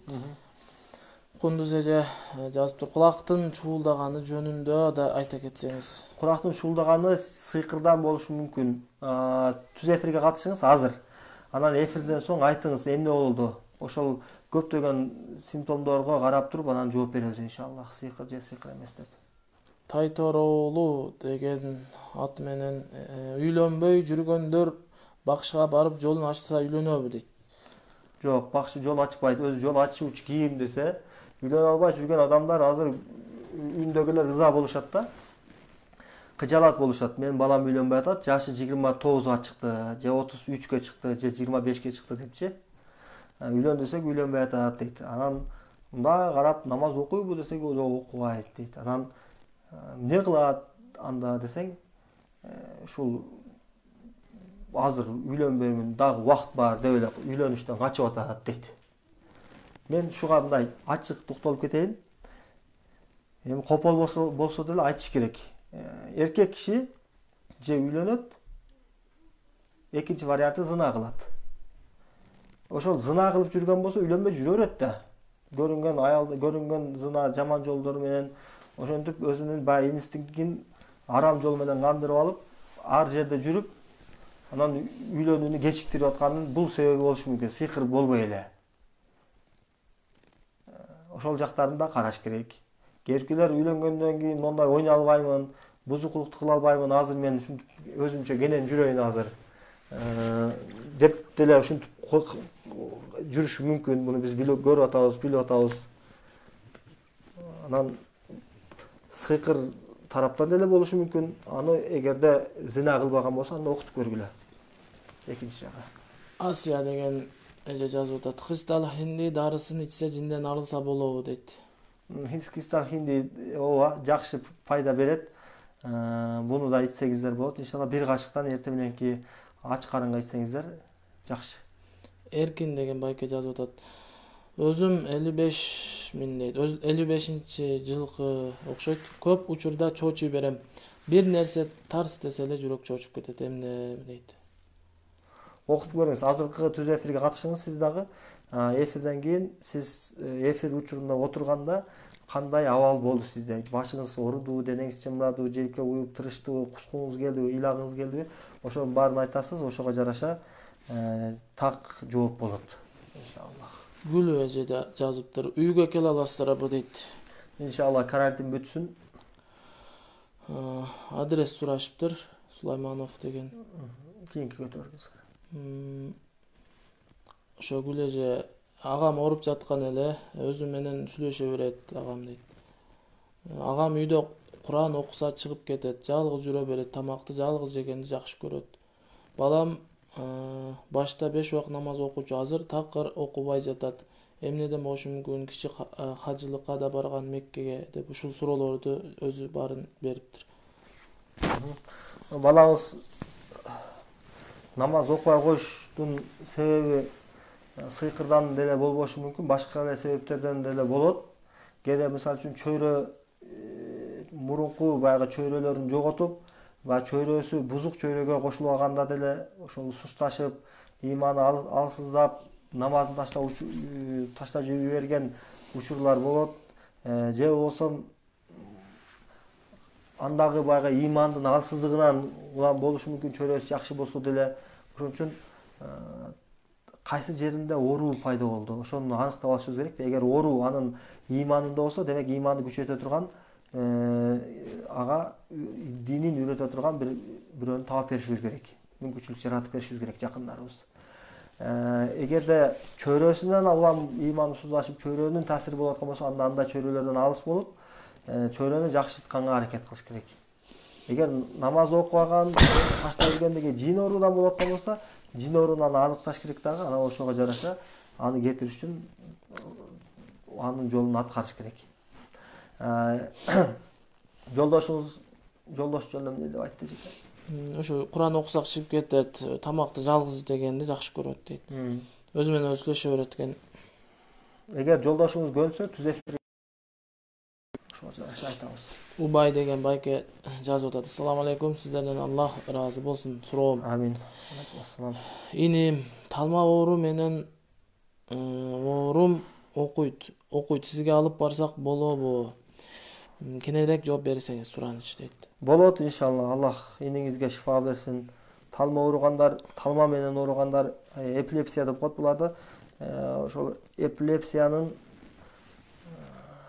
жинге байланышы болсо, тагыраак айтканда жин себептүү талма оорусу болуп аткан болсо, толук жардам бере алабыз. Эгер медициналык жактан болсо, аны тигилерге кайрылсаңыздар жакшы болот, доктурларга. Гүлнура деген эжеке жазып атат. Саламатсызбы? Акыркы кезде муундарым ооруп, Төбөм дагы көп ооруйт. Сүйкөбөгөн мас калбады. Бул сыйкырдын кесепети эмеспи? Рукуяны укканда эч нерсе деле болбойм. Бирок түш көрөм, көбүнчө аялдар менен аралашып жүрө берем бир кызыктай болуп. Сиз мындай кылыңыз, түз эфирге азыр катышып туруңуз. Карантин бүтүп калса келиңиз бизге иншаллах. Биз толук точно диагноз коюп, анан ошого жараша айтабыз. Же биз карайбыз, биз лечение кылабыз деп айтабыз, же болбосо доктурларга барыңыз деп айтабыз. Иншаллах. Айда деген эжеке, жин адамга кирип кетсе кандай белгилер байкалат дейт. Жин адамга кирип кетсе терс белгилер байкалат. Ошо мурунку кандай болсо ошонун тескериси болот. Мурун жакшы адам болсо жаман адамга айланып калат да. Кайсы жактан десе, окуп аткан намазы болсо намазын окубай коюшу мүмкүн. Көздөрү өзгөрүп калат. Жакындары менен келише албастык, алар менен урушуу, үйдө жалгыз калуу же үйдө калгысы келбей башка бөтөн жака кеткиси келип калышы мүмкүн. Ушундай бир абалдар болушу мүмкүн. Куба деген байке жазып атат. Ассаламу алейкум. Сахар оорусу рукуя менен айгабы толугу менен дейт. Рукуя менен айыгат иншаллах. Бирок ошол эле кезде сахар болгондон кийин анын ошол сахар көтөрүлгөн болсо же түшүп кеткен болсо нормага келтириш үчүн медициналык жактан дагы аткарыш керек. Буну аткарып атып тигини таштап койбош керек. Ихлас кылыш керек, суюкту көбүрөөк ичиш керек, сахарга суу ичиш керек, эте менен басыш керек, жебеш керек болгон нерселерди жебеш керек, пархез кылыш керек болгон жерде пархез кылыш керек. Анан Куран менен дагы аракет кылыш керек иншаллах. Зияда деген эжеке, аял киши жалгыз жашаса шайтандап кетет деген чынбы дейт. Жалгыз жашаганда, жалгыз уктагандан пайгамбар алейхисалам кайтарган. Эми шайтандап кетет деген нерседен алысмын. Пайгамбар алейхисалам кайтарган иштерде жамандык болушу мүмкүн да. Осмон Алиев деген, ассаламу алейкум. Бахур жинге таасир этеби дейт. Түшүнүксүз. Бухур, а? Бухур. Тутун хилтит деген бир өсүмдүк бар, өсүмдүктүн чоң тамырдын топтому. Ошол хилтитти түтөткөн жакшы болот деп айтышат. Колдонсоңор болот иншалла. Бухурду атырлардын бухурлары, мисалы ут бухурлары жинге жакшы пайда кылат, жин ооруларга. Жасмина деген эжеке, анан түшүмдө кара ит көрүпмүн. Ит камалып үйдүн моорунан учуп кетет. Кандай жооруса болот дейттир. Ит деле ошол сыйкырдын белгилери болот. Сиз дагы түз эфирге азыр угуңуз, анан ошого жараша айтабыз иншалла сиздикин дагы. Асел деген эже жазып атат. Саламатсызбы? Намаз окусам, намаз жаман эсинеп, кыйналып, уйкум келип, желкем оорлошуп Дуа бар сизде. Аллах шифа берсин. Фалак, Нас, Аятал Курсилерди күндө 100 жолдон окуңуз, рукуяны 3 саат окуңуз, дарап менен жүрүңүз, намазды 5 убакыт окуңуз, ушинтип күрөшөсүз. Райкан эже жазыптыр. Орозоңуздар кабыл болсун, бир туугандар. Амин. Оорулууларга шифа берсин. Аллахым, даватчылар жөнүндө абдан сонун сүйлөдүңүз. Алтын сөздөр деп жакшы ойлорун жазыптыр. Суроонун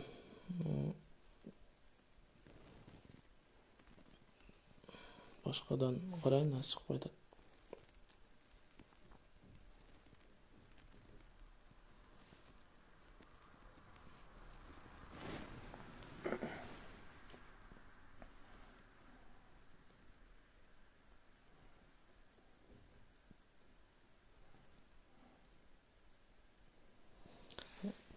Азыр Лиза деген эже айтып суроо жазып атат. Ассаламу алейкум. Кармаган орозоңор кабыл болсун. Түшүмдө өлгөн адамдар менен жүрөм. Көбүнчө раматтылык күйөөм чакыра берет. Артыман ээрчип эмне кылыш керек дейт. Сихир болушу мүмкүн. Сихирда ушинтип жакын адамдарын көп көрөт да. Көбүнчөсү ошол жакын адамдарын арбактарын, ошол уруктарын көрүп ушундай чакырып атканын. Ошон үчүн сизди дагы түз эфирге катышыңызды сунуш кылабыз. Эфирден кийин сизге дагы толук жооп болот иншаллах. Жанчар деген байке жазып атат. Ассаламу алейкум. Ва алейкум ассалам. Жин менен азгырык, басырык дегендердин айырмасы барбы? жин менен азгырыктын, басырык дегендин айырмасы бар. Басырык басуу деген нерсе болот. Басырык басууда жин адамдын ичине кирбейт, бирок сырттан келип басып, сырттан зыян өткөрөт. Жин кирүү деген ал ичине кирип алып адамды кээ бир учурларда башкарып кетет. Экөө башка берки түшүндө гана зыян берсе, берки жин кирип алгандан кийин ал өңүндө дагы, ойгок абалында дагы зыян бере берет. Жасмина деген эже Лейлекке келбейсиздерби, Алла ыраазы болсун дейт. Аллах ыраазы болсун, иншаллах. Ошол жакка өтүп калабыз го. Каласа. Баш кийим кайда деп, топ кайда дейт. Топ баш кийим жөнүндө. Баш кийим сүннөт амал деп эч ким айта албайт. Бул сүннөт болгондо деле кийип алса болмок. Эгер сүннөт болгондо тагдырда деле кийбесе күнөөкөр болбойт. Ошон үчүн баш кийимдин эч кандай немеси жок, мустахап же башка амал дегенде. Баягы калпак сыяктуу, калпакты кыргыз кийет да. Берки ала допуну болсо өзбек кийет. Дагы ошонун башкачараак түрүн тажиктер кийет. Орустардын да өзүнүн бир немелери бар. Ар бир улуттун бир немелери бар. Ошон үчүн илгери ата-бабаларыбыз допуну кийип жүрүшкөн, анткени ак допу күндүн ысыгында дыйкандарга күндүн баягы нуру зыян өтпөш үчүн ак кийишкен, ак кийим кийишкен, ак допу кийишкен. Эми азыр комнатада күн деле жок го, жалаңбаш эле отурабыз.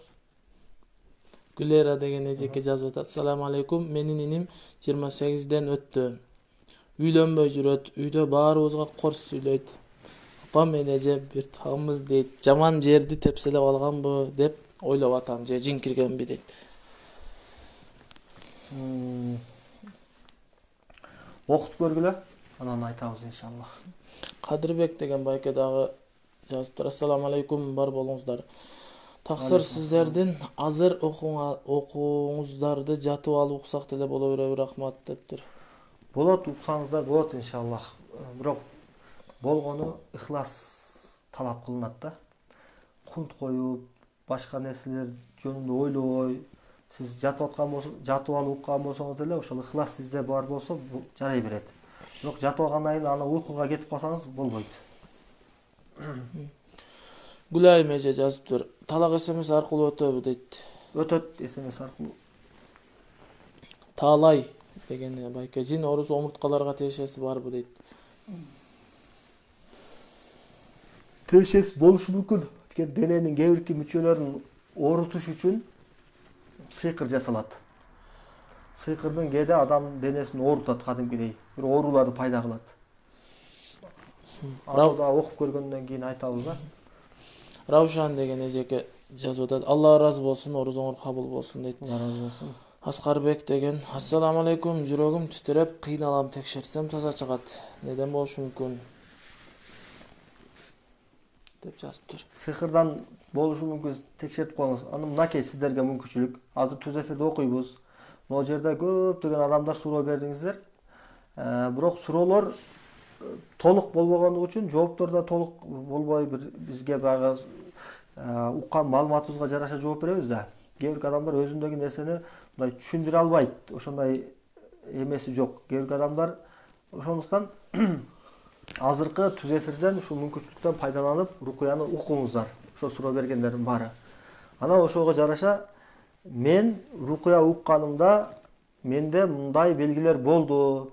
Мен башым ооруп чыкты, жүрөгүм кысылды, денем чымырады, желкем тырышты, бир жерлерим кыймылдады, жыгылып калдым, эс учум жоготтум, кусуу ийдим деген бир сөздөрдү айтсаңыздар, ошого жараша бир айтабыз да баарын.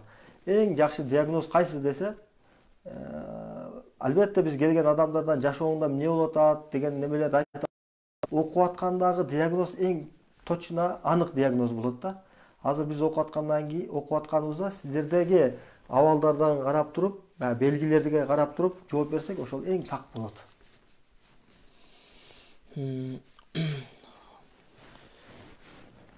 Айда деген эже жазып атат. Кишиде кара дуба окулган болсо кандай белгилер болот? Динде көз тийүү деген нерселер барбы дейт.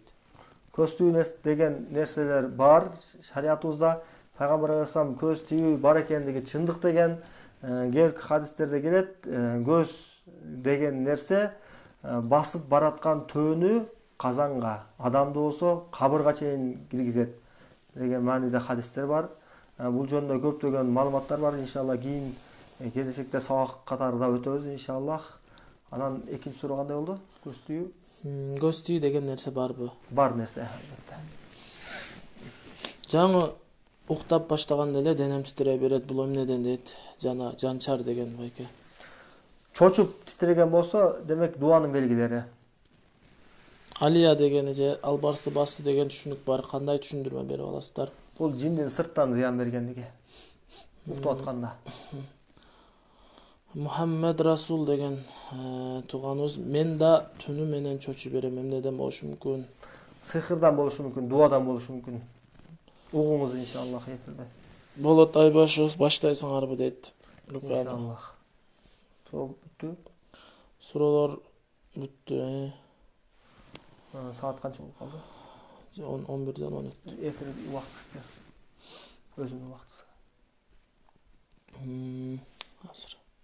Кызылды бас. 1 saat 20 мүнөт болуптур. Эфир рукуяны баштайбыз. Анда эмесе сиздер кунт коюп, ыхлас кылып, жан дүйнөбүз менен угуп турабыз. Биз уккандар канчалык айтып коюн, канчалык ыхлас кылып, канчалык берилүү менен уксак, ошончолук Курандын таасири болот. Ошончолук Курандын шифасы болот. Аллах субхану ва таала бизди угаткан ногу мусулман боордошторубузга Куран аяттарын шифа кылсын. Жүрөктөрүнө ушул Куран аяттарын нур кылсын. Жүрөктөрүн Куран менен нурлантсын Аллах субхану ва таала. Күнөөлөрүбүздү кечирсин. Кылган күнөөлөрүбүздү мына ороза айынын урматы менен, ороза айында кылган ибадаттарыбыз менен, анын кабыл болуусу менен күнөөлөрүбүз кечирилсин. Аллахка жакын бенделерден кылсын бизди. Жүзүбүздү акыретте шерменде кылбасын. Баарыбызга бекем иман, Аллахтын дининде бекем турган бенделерден кылсын.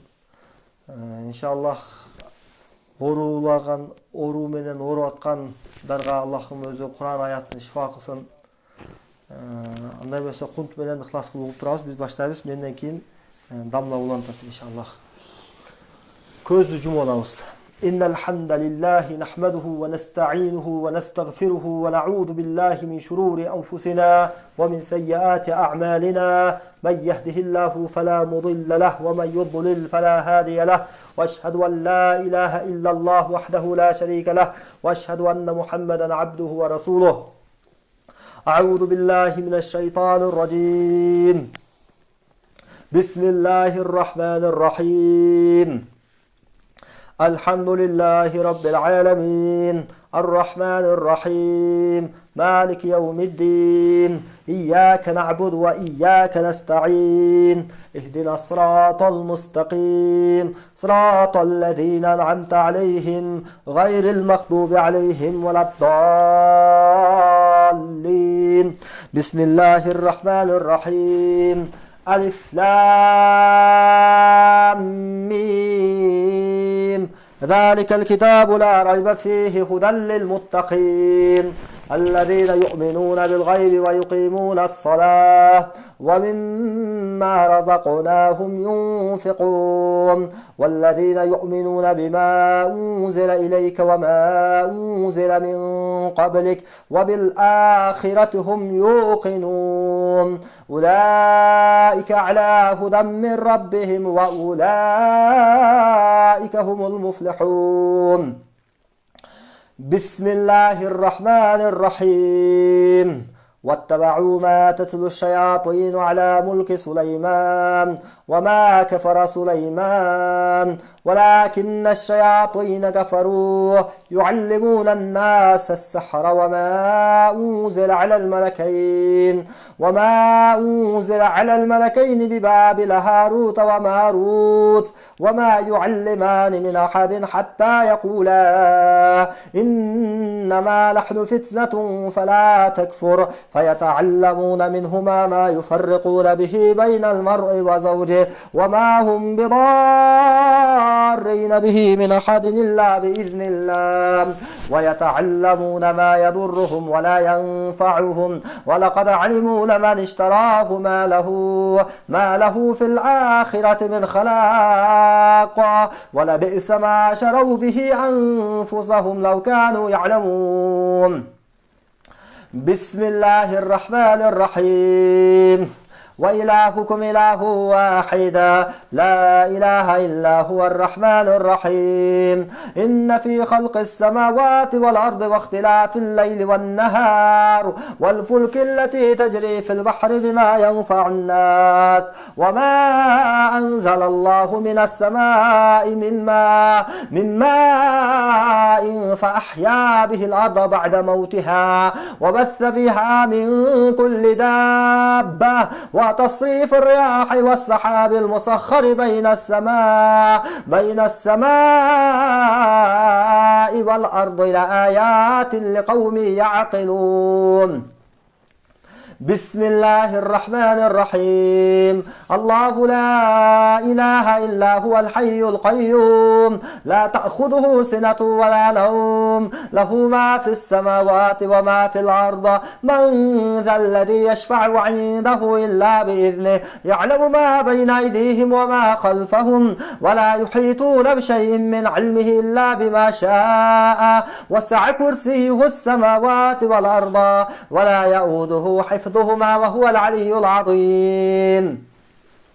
لا إكراه في الدين قد تبين الرشد من الغي فمن يكفر بالطاغوت ويؤمن بالله فقد استمسك بالعروة الوثقى لا انفصام لها والله سميع عليم. الله ولي الذين آمنوا يخرجهم من الظلمات إلى النور والذين كفروا أولياؤهم الطاغوت يخرجونهم من النور إلى الظلمات أولئك أصحاب النار هم فيها خالدون. بسم الله الرحمن الرحيم. آمن الرسول بما أنزل إليه من ربه والمؤمنون كل آمن بالله وملائكته وكتبه ورسله لا نفرق بين أحد من رسله وقالوا سمعنا وأطعنا غفرانك ربنا وإليك المصير. لا يكلف الله نفسا إلا وسعها لها ما كسبت وعليها ما اكتسبت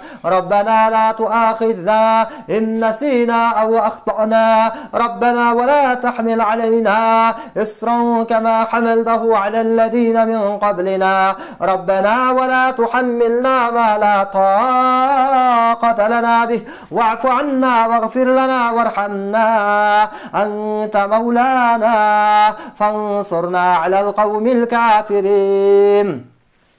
بسم الله الرحمن الرحيم. شهد الله أنه لا إله إلا هو والملائكة وأولو العلم قائما بالقسط لا إله إلا هو العزيز الحكيم. إن الدين عند الله الإسلام وما اختلف الذين أوتوا الكتاب إلا من بعد ما جاءهم العلم بغيا بينهم فمن يكفر بآيات الله فإن الله سريع الحساب. بسم الله الرحمن الرحيم. وأوحينا إلى موسى أن ألق عصاك فإذا هي تلقف ما يأفكون فوقع الحق وبطل ما كانوا يعملون فغلبوا هنالك وانقلبوا صاغرين وألقي السحرة ساجدين قالوا آمنا برب العالمين رب موسى وهارون. بسم الله الرحمن الرحيم.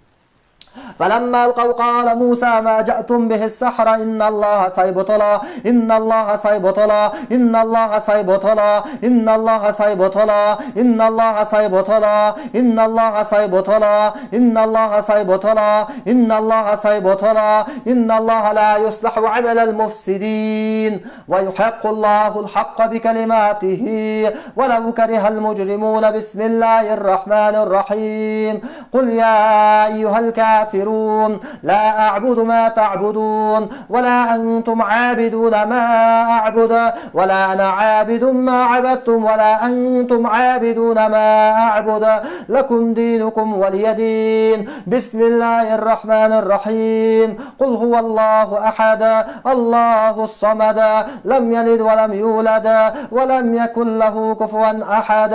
قل أعوذ برب الفلق من شر ما خلق ومن شر غاسق إذا وقب ومن شر النفاثات في العقد ومن شر حاسد إذا حسد. قل أعوذ برب الناس ملك الناس إله الناس من شر الوسواس الخناس الذي يوسوس في صدور الناس من الجنة والناس. بسم الله الرحمن الرحيم. وقل جاء الحق وزهق الباطل إن الباطل كان زهوقا إن الباطل كان زهوقا إن الباطل كان زهوقا إن الباطل كان زهوقا. وننزل من القرآن ما هو شفاء ورحمة للمؤمنين ولا يزيد الظالمين إلا خسارا ولا يزيد الظالمين إلا خسارا ولا يزيد الظالمين إلا خسارا إلا خسارا إلا خسارا إلا خسارا. أعوذ بالله من الشيطان الرجيم. بسم الله الرحمن الرحيم. والصافات صفا فالزاجرات زجرا فالتاليات ذكرا إن إلهكم لواحد رب السماوات والأرض وما بينهما ورب المشارق. إنا زينا السماء الدنيا بزينة الكواكب وحفظا من كل شيطان مارد. لا يسمعون إلى الملأ الأعلى ويقذفون من كل جانب دحورا ولهم عذاب واصب دحورا ولهم عذاب واصب دحورا ولهم عذاب واصب دحورا ولهم عذاب واصب دحورا ولهم عذاب واصب. إلا من خطف الخطفة فأتبعه شهاب ثاقب فأتبعه شهاب ثاقب فأتبعه شهاب ثاقب فأتبعه شهاب ثاقب. فاستفتهم هم أشد خلقا أمن خلقنا إنا خلقناهم من طين لازب بل عجبت ويسخرون وإذا رأوا آية يستصرخون وقالوا إن هذا إلا سحر مبين. بسم الله الرحمن الرحيم. والصافات صفا فالزاجرات زجرا فالتاليات ذكرا إن إلهكم لواحد رب السماوات والأرض وما بينهما ورب المشارق.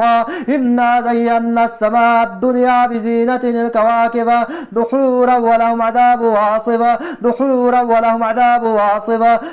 O bul denelerden içindeki erkek jana urgaçı zalim jinler, köz açıktın malaylары, sıyqırçının kulları, Allah'ın düşmanları, Allah'dan korkup Rasulullah sallallahu aleyhi ve sellem'ga itaat kılıp moyun sunup bul denelerden çıkıp ketkile. Bismillah la havle ve la kuvvete illa billah.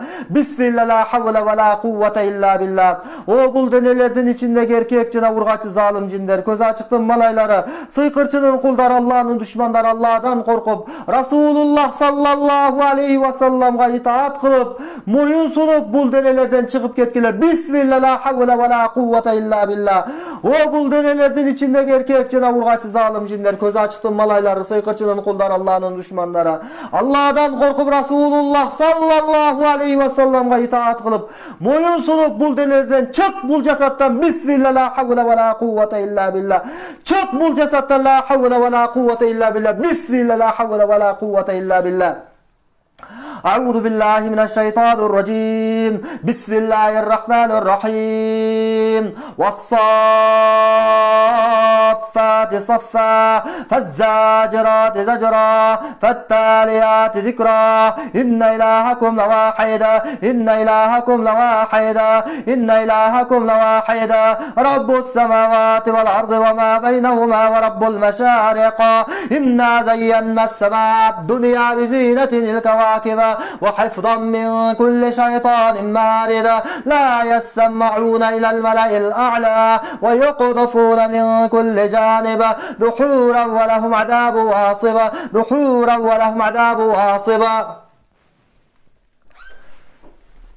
Bizde okup çaktıkanlar, eğer de sizler de баш ооруу, жүрөк кысылуу болуп аткан болсо, же болбосо денеңиздин кайсыдыр бир мүчөсү ооруп аткан болсо учурда, ошол жерде оң кол менен кармап турабыз. Мисалы үчүн баш ооруп аткан болсо, башты оң тарабы ооруп аткан болсо, оң тарабын, сол тарабы ооруп аткан болсо, сол тарабын кармап турабыз.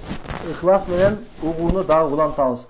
أعوذ بالله من الشيطان الرجيم بسم الله الرحمن الرحيم والصافات صفا فالزاجرات زجرا فالتاليات ذكرا إن إلهكم لواحد رب السماوات والأرض وما بينهما ورب المشارق إنا زينا السماء الدنيا بزينة الكواكب وحفظا من كل شيطان مارد لا يسمعون إلى الملأ الأعلى ويقذفون من كل جانب دحورا ولهم عذاب واصب إلا من خطف الخطفة فأتبعه شهاب ثاقب فاستفتهم هم أشد خلقا أمن خلقنا إنا خلقناهم من طين لازب بل عجبت ويسخرون وإذا ذكروا لا يذكرون وإذا رأوا آية يستصرخون وقالوا إن هذا إلا سحر مبين بسم الله لا حول ولا قوة إلا بالله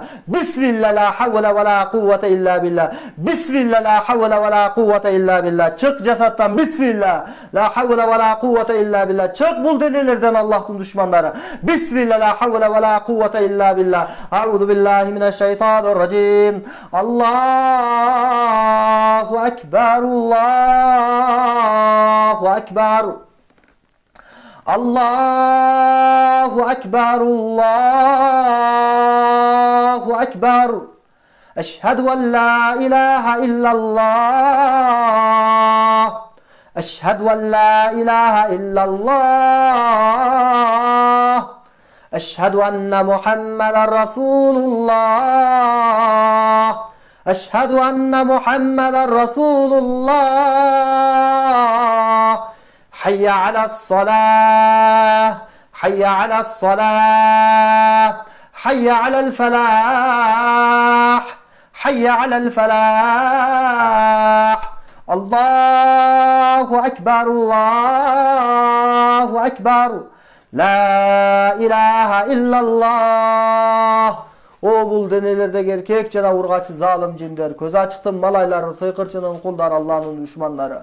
Allah'dan korkup Rasulullah sallallahu aleyhi ve sellem'ga itaat kılıp, moyun sunup, bul delilerden çıkıp ketkiler. Bismillah la havle ve la kuvvete illa billah. Allah jinlerdi zulüm üçün jaratkan emes. Adam zatqa zulüm kılуулары üçün Allah jinlerdi jaratkan emes. Allah insandardı jana jinlerdi özüne ibadet üçün jarattı. Allah jinlerdi oşol köz açıktarga, bakşılarga, sıykırçılarga hizmet kılış üçün, alardan aram buyruktарын atkarуу üçün jaratkan emes. Allah'dan korkula. O bul denelerdeki zalim jinler, köz açıktın sıykırları, bakşının cildetleri Allah'dan korkula. Jana bul deneden çıkıp ketkiler. Bismillah la havle ve la kuvvete illa billah. La havle ve la kuvvete illa billah. La havle ve la kuvvete illa billah. La havle ve la kuvvete illa billah. Allah subhanahu ve taala özünün Kur'an'ında bunday deydi. Estaizu billah. Ve ma halaktul cinne vel insa illa li'abudun. Men insan jana jinderdi özüme ibadat üçün jarattım dedi. Allah'tan korkula. Bismillah la havle ve la kuvvete illa billah.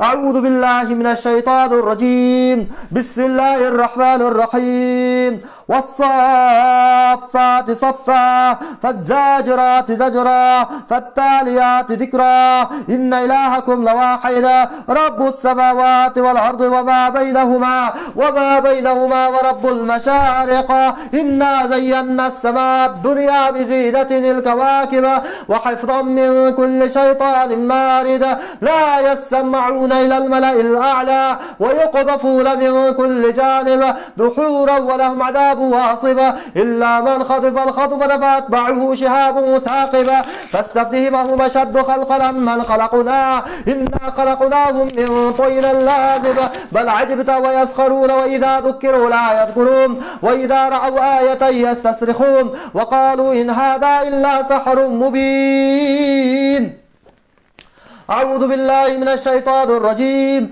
بسم الله الرحمن الرحيم. والصافات صفا فالزاجرات زجرا فالتاليات ذكرا إن إلهكم لواحد رب السماوات والأرض وما بينهما ورب المشارق إنا زينا السماء الدنيا بزينة الكواكب وحفظا من كل شيطان مارد لا يسمعون إلى الملأ الأعلى ويقذفون من كل جانب دحورا ولهم عذاب واصب إلا من خطف الخطف فأتبعه شهاب ثاقب فاستفتهم هم أشد خلقا أمن خلقنا إنا خلقناهم من طين لازب بل عجبت ويسخرون وإذا ذكروا لا يذكرون وإذا رأوا آية يستصرخون وقالوا إن هذا إلا سحر مبين.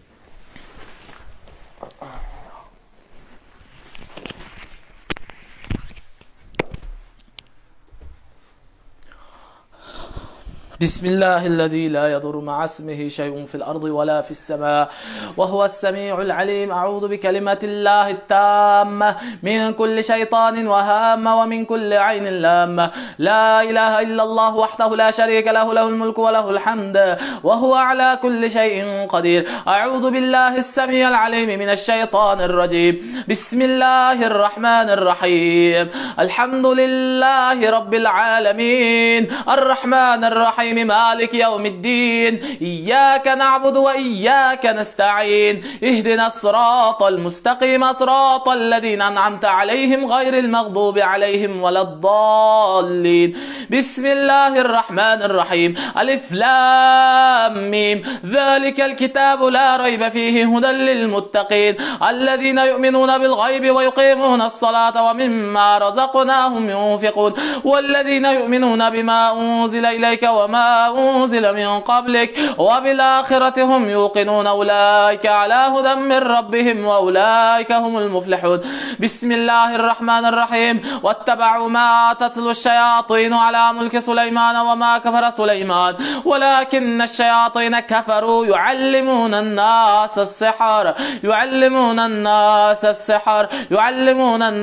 السحر وما أنزل على الملكين ببابل هاروت وماروت وما يعلمان من أحد حتى يقولا إنما نحن فتنة فلا تكفر فيتعلمون منهما ما يفرقون به بين المرء وزوجه وما هم بضارين به من أحد إلا بإذن الله ويتعلمون ما يضرهم ولا ينفعهم ولقد علموا لمن اشتراه ما له في الآخرة من خلاق ولبئس ما شروا به أنفسهم لو كانوا يعلمون. بسم الله الرحمن الرحيم. واتبعوا ما تتلو الشياطين على ملك سليمان وما كفر سليمان ولكن الشياطين كفروا يعلمون الناس السحر وما أنزل على الملكين ببابل هاروت وماروت وما يعلمان من أحد حتى يقولا إنما نحن فتنة فلا تكفر فيتعلمون منهما ما يفرقون به بين المرء وزوجه وما هم بضارين به من أحد إلا بإذن الله ويتعلمون ما يضرهم ولا ينفعهم ولقد علموا لمن اشتراه ما له في الآخرة من خلاق ولبئس ما شروا به أنفسهم لو كانوا يعلمون. بسم الله الرحمن الرحيم. وإلهكم إله واحد لا إله إلا هو الرحمن الرحيم. إن في خلق السماوات والأرض واختلاف الليل والنهار والفلك التي تجري في البحر بما ينفع الناس وما أنزل الله من السماء من ماء فأحيا به الأرض بعد موتها وبث فيها من كل دابة وتصريف الرياح والسحاب المسخر بين السماء والأرض لآيات لقوم يعقلون. أعوذ بالله السميع العليم من الشيطان الرجيم. والصافات صفا فالزاجرات زجرا فالتاليات ذكرا إن إلهكم لواحد رب السماوات والأرض وما بينهما ورب المشارق إنا زينا السماء الدنيا بزينة الكواكب وحفظا من كل شيطان مارد لا يسمعون إلى الملأ الأعلى ويقذفون من كل جانب دحورا ولهم عذاب واصب إلا من خطف الخطفة فأتبعه شهاب ثاقب. بسم الله الرحمن الرحيم. آمن الرسول بما أنزل إليه من ربه والمؤمنون كل آمن بالله وملائكته وكتبه ورسله لا نفرق بين أحد من رسله وقالوا سمعنا وأطعنا غفرانك ربنا وإليك المصير. لا يكلف الله نفسا إلا وسعها لها ما كسبت وعليها ما اكتسبت. ربنا لا تؤاخذنا إن نسينا أو أخطأنا ربنا ولا تحمل علينا إصرا كما حملته على الذين من قبلنا ربنا ولا تحملنا ما لا طاقة لنا به واعف عنا واغفر لنا وارحمنا أنت مولانا فانصرنا على القوم الكافرين. بسم الله الرحمن الرحيم. شهد الله أنه لا إله إلا هو والملائكة وأولو العلم قائما بالقسط لا إله إلا هو العزيز الحكيم. إن الدين عند الله الإسلام وما اختلف الذين أوتوا الكتاب إلا من بعد ما جاءهم العلم بغيا بينهم فمن يكفر بآيات الله فإن الله سريع الحساب.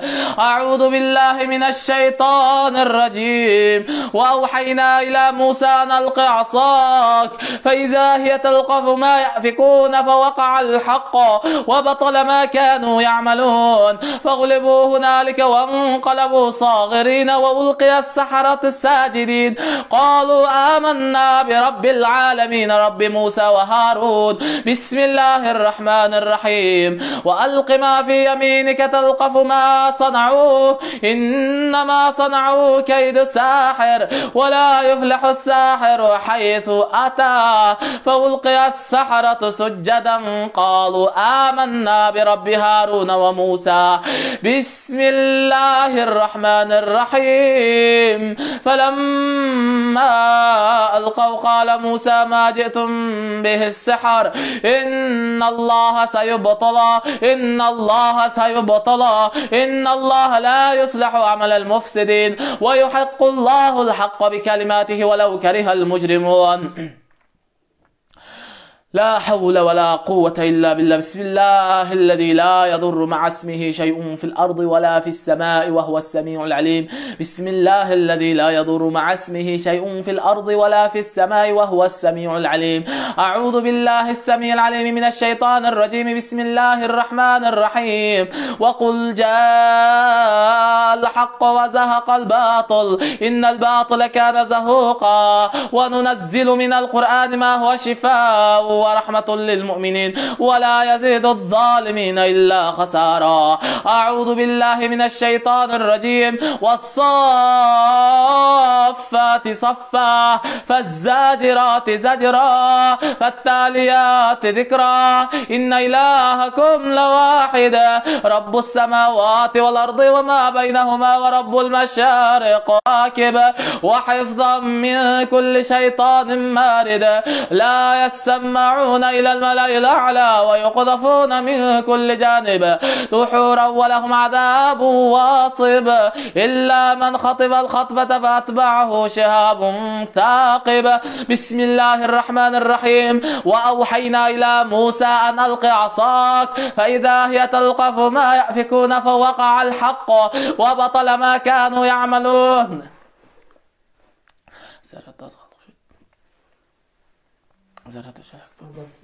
أعوذ بالله السميع العليم من الشيطان الرجيم. بسم الله الرحمن الرحيم. فلما ألقوا قال موسى ما جئتم به السحر إن الله سيبطل.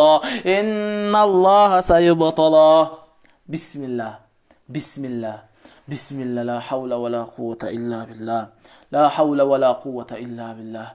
O bul denelerde bekinip yaşınıp жатқан Allah'tan düşmanları, zalim cinler Allah'tan korkup Resulullah sallallahu aleyhi ve sellem'e moyun sunup bul denelerde daştab daro çıkıp ketkile.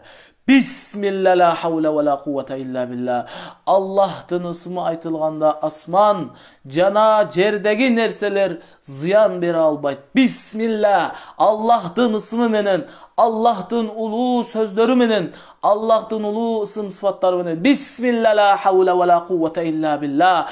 Auzu billahi s-semil alim mineşşeytanirracim. Allahu la ilahe illa huvel hayyul kayyum. La ta'khuduhu sinetun ve la nevm. Lehu ma fis semavati ve ma fil arda. Men zellezî yeşfe'u indehu illa bi'idhnihi.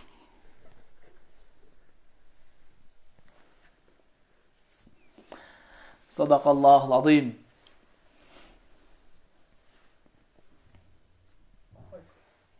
Subhane rabbike rabbil izzati amma yasifun ve selamun alel murselin velhamdülillahi rabbil alamin.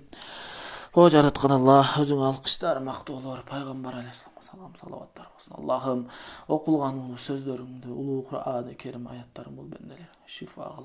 Allah'ım köz açık bakşılar taraptan jasalgan sıyqır janan türlerin Kur'an ayatları men ketir şifa bergin ya Rabbil alamin. Allah'ım ya Rabbil alamin dünya jana ahirette jakşı nimetlerini nasip kılgın. Allah'ım senden ümit kılgan, senden ümit kılıp, senin yüzüňdi qalap qaramagan orozalaryňyzdy özüň kabul kılgyn ya Rabbil alamin. Ya Rabbil alamin şol ulu aylarda ulu sözleriň menen ulu Kur'an-ı Kerim ayatlaryňdy bul bendeleriňe şifa kılgın. Allah'ım imanlaryň bekem kılıp günölerin keçirip tawbalaryň kabul kıl. Allah'ım köz açyk sıyqırçylar tarapdan jasalgan sıyqırlardy Kur'an ayatlary menen ketirip özüň şifa bergin ya Rabbil alamin. Allah'ım özüňiziň günö qatalarymyzy özüň keçirip magfirat kıl, dünýä jana ahiret nimetlerin jakşylyklaryn nasip kılgın. Yer yüzündägi kynalgan musulmanlara yardım ber ya Rabbil alamin ya Erhamer Rahimin. Allah'ım özüň bizi şirkden, riya, tekebberlik, ucub, suma, nifaq, alsızlyk, kedeylik, muhtaçlyk, jalqoğlu, uykuçuluk, kapiletten, balay kırsıklarından, jin şaytandyn jamandygyndan, köz açyk sıyqırçylardan, sıyqırынан özüňden korgow suraýbys. Adamlardan jana jinlerden bolgan azgyrgıçlardan özüň bizi saktagyn, özüň bizi korgowun ya Rabbil alamin ya Erhamer Rahimin. Allahumma taqabbal minna innaka entas-semi'ul alim. Allahumma rabban nas adhhibil ba's ve şifa enteş şafi la şifa illa şifauk şifaan la yughadiru saqama bi rahmetike ya Erhamer Rahimin. Allahu ekber.